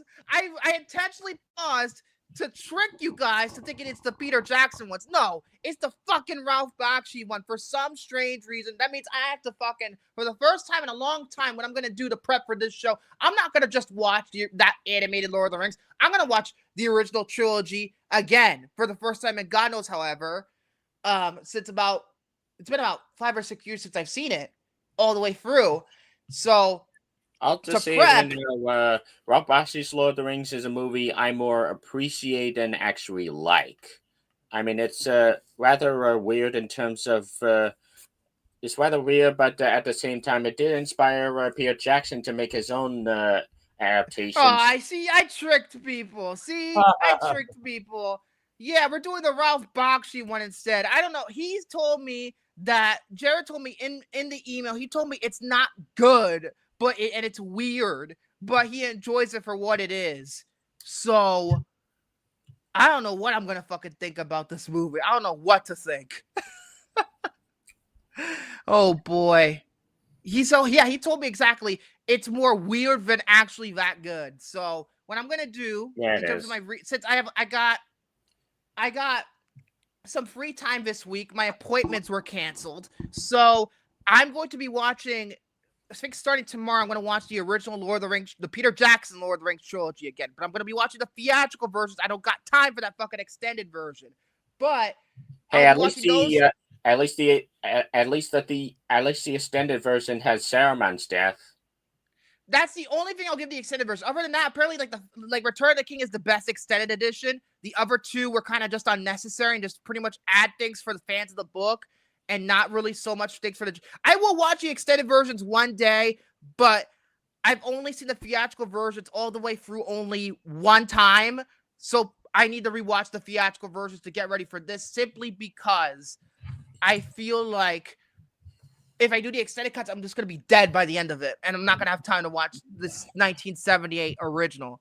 So I'll be doing that. And apparently, from what I understand about the 1978 original, it doesn't even have fucking Return the King at the end. It just cuts off at the end of Two Towers. Oh, God. So, and I own both. That's another franchise that tried to be 2 movies, but then just canceled part 2. First Allegiant, then Battlefield Earth, and now this. Yeah, but although apparently did Rankin Bass do Return of the King? Yeah, they I swear did. to God, I think they had to finish it. And also The Hobbit. Yeah. And it's fucking Rankin Bass of all people. The guys who did all the Christmas specials y'all like. But we're doing that next week, which is gonna be a bizarre. I don't even know where it's fucking. I don't think it's streaming anywhere, to be honest. They want to make sure that shit's buried because. Let me check. I don't know. Watch. I'm just gonna check Google because they're gonna tell me. Lord of the Rings. Oh, I have to rent it. Oh, great! I'm gonna pirate it then. Fucking pirate. I am not gonna rent this shit. Do what you want because a pirate is free. Oh boy, this is gonna be something. So, and the conversations are gonna be. Who knew that Middle Earth and Santa Claus is coming to town took place in the same universe? Oh my god, dude. So it'll be interesting. Lord of the Rings was 2D animated. Santa Claus is stop motion. But yeah, that's what we're gonna do next week, and then next week after that, our 3rd anniversary show, which Chayton, you are gonna watch Wicked. If I'm gonna do Human Centipede, you're gonna watch Wicked. Yes, and if you're gonna watch Bows of Prey, whenever we're gonna be popular.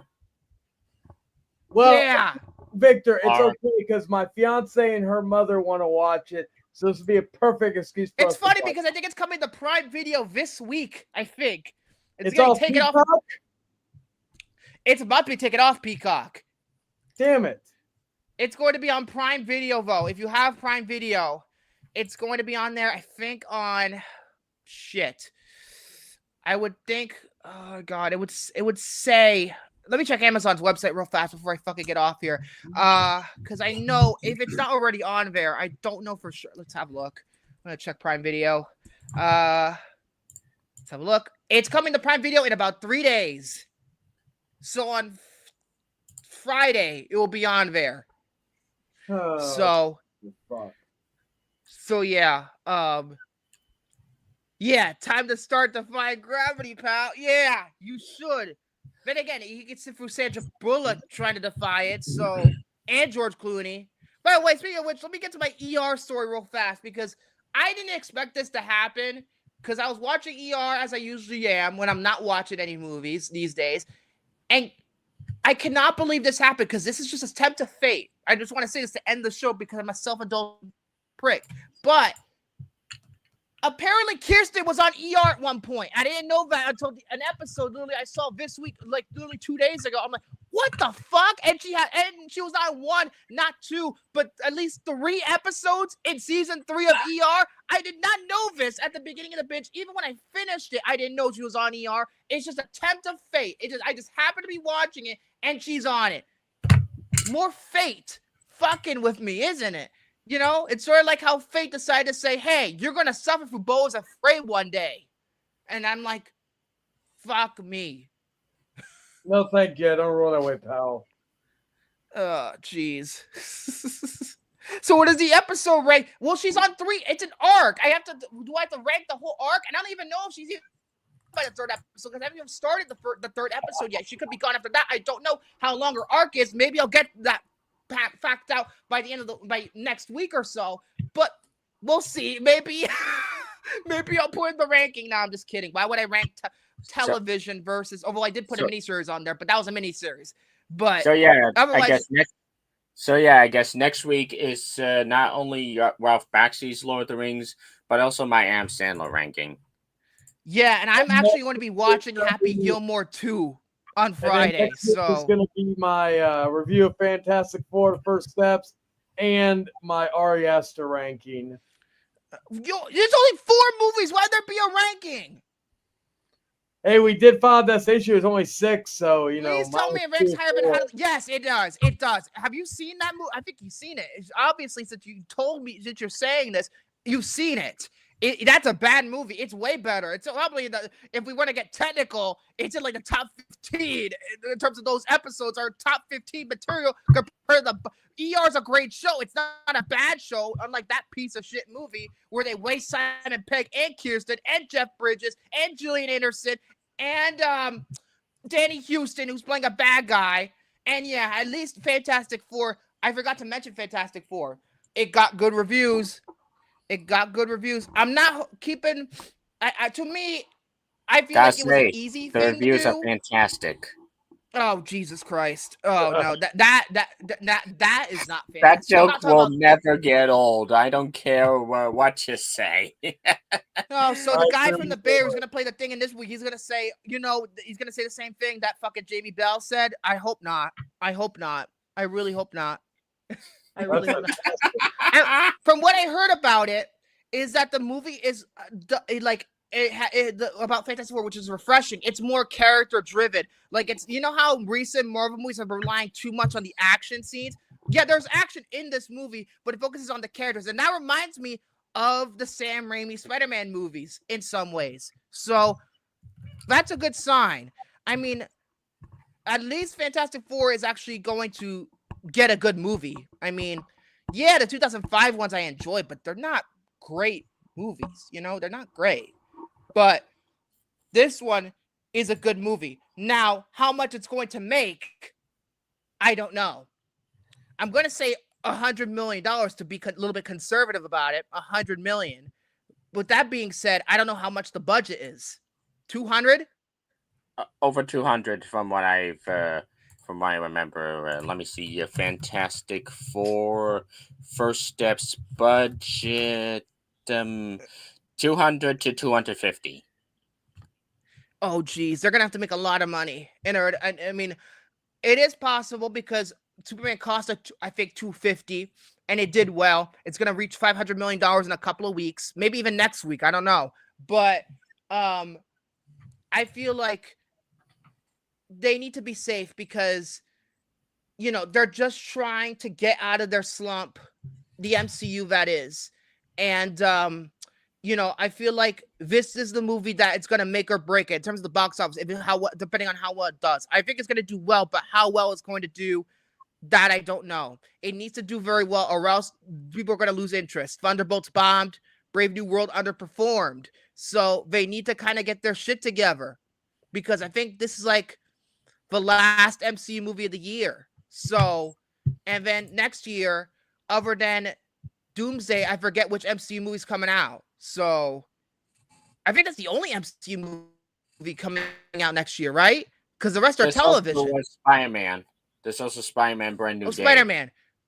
I forgot about Spider-Man. But although to be honest, I'm almost kind of grateful they delayed Avengers, because putting it after Spider-Man in between them, I feel like wouldn't work. So in other words, and also to be fair, I don't know. Even if at the time they were putting Doomsday right alongside Dune 3, so I'm sorry, I keep on calling it Brave New World because the title is so similar. I'm sorry. Yeah, one of those will have to move. One of those have to. Which one? What has to move? Either Dune 3 or Doomsday. I feel like Doom 3 is going to get pushed, because I feel like, if anything, since Dune 2 came out in March, that movie will come out in March too. At least that's what I think. If maybe, not, if Denis Villeneuve is finished with it quickly, put it out in October like the original did.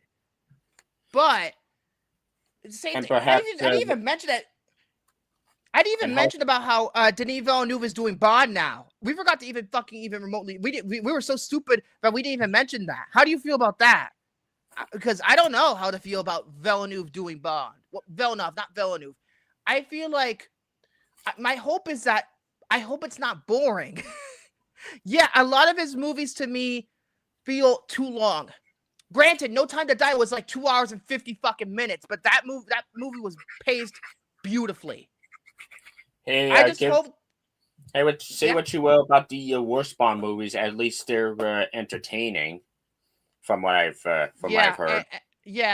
And then when it comes, I hope that the new Bond is, because they want a younger Bond. I hope it's not Tom Holland. People are saying Amazon wants Tom Holland. Yeah, I think no.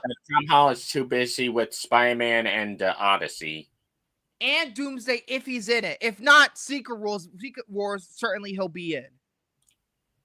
but I'm pretty sure it's gonna be Doomsday. They hid the fucking cast listing for a reason. Practically everybody's gonna be in it, so they're just not, because I don't think it even confirmed Mark Ruffalo either for some stupid reason. But anyway, what if the new Bond movie is just a sequel to Blade Runner 2049? Oh, it's gonna put me to sleep. It's gonna put me to sleep if that's the case. A remake of Moonraker. You shut your whore mouth. That movie was great. No, wait, Blade Runner. Sicario was a better Denis movie. I'm saying this right now. Sicario is still Denis' best movie. I can't deny that. I'll be honest. No, Megan. Hey, to be fair, I did like Intrigue 2, hell, even more than the first one. I'm gonna have to review it. I'm probably not gonna like it, just like I didn't like the first one. But I'll review it. I'll watch it. It's better than watching Human Centipede. So better than watching. And I had to watch How to Train Your Dragon. I was going to watch it today, but I just didn't have time. And Lilo and Stitch. Fuck, I got a lot to do. But until then, we'll see you next week. I'm clearly padding for time here, but we're done now. So goodbye, everybody.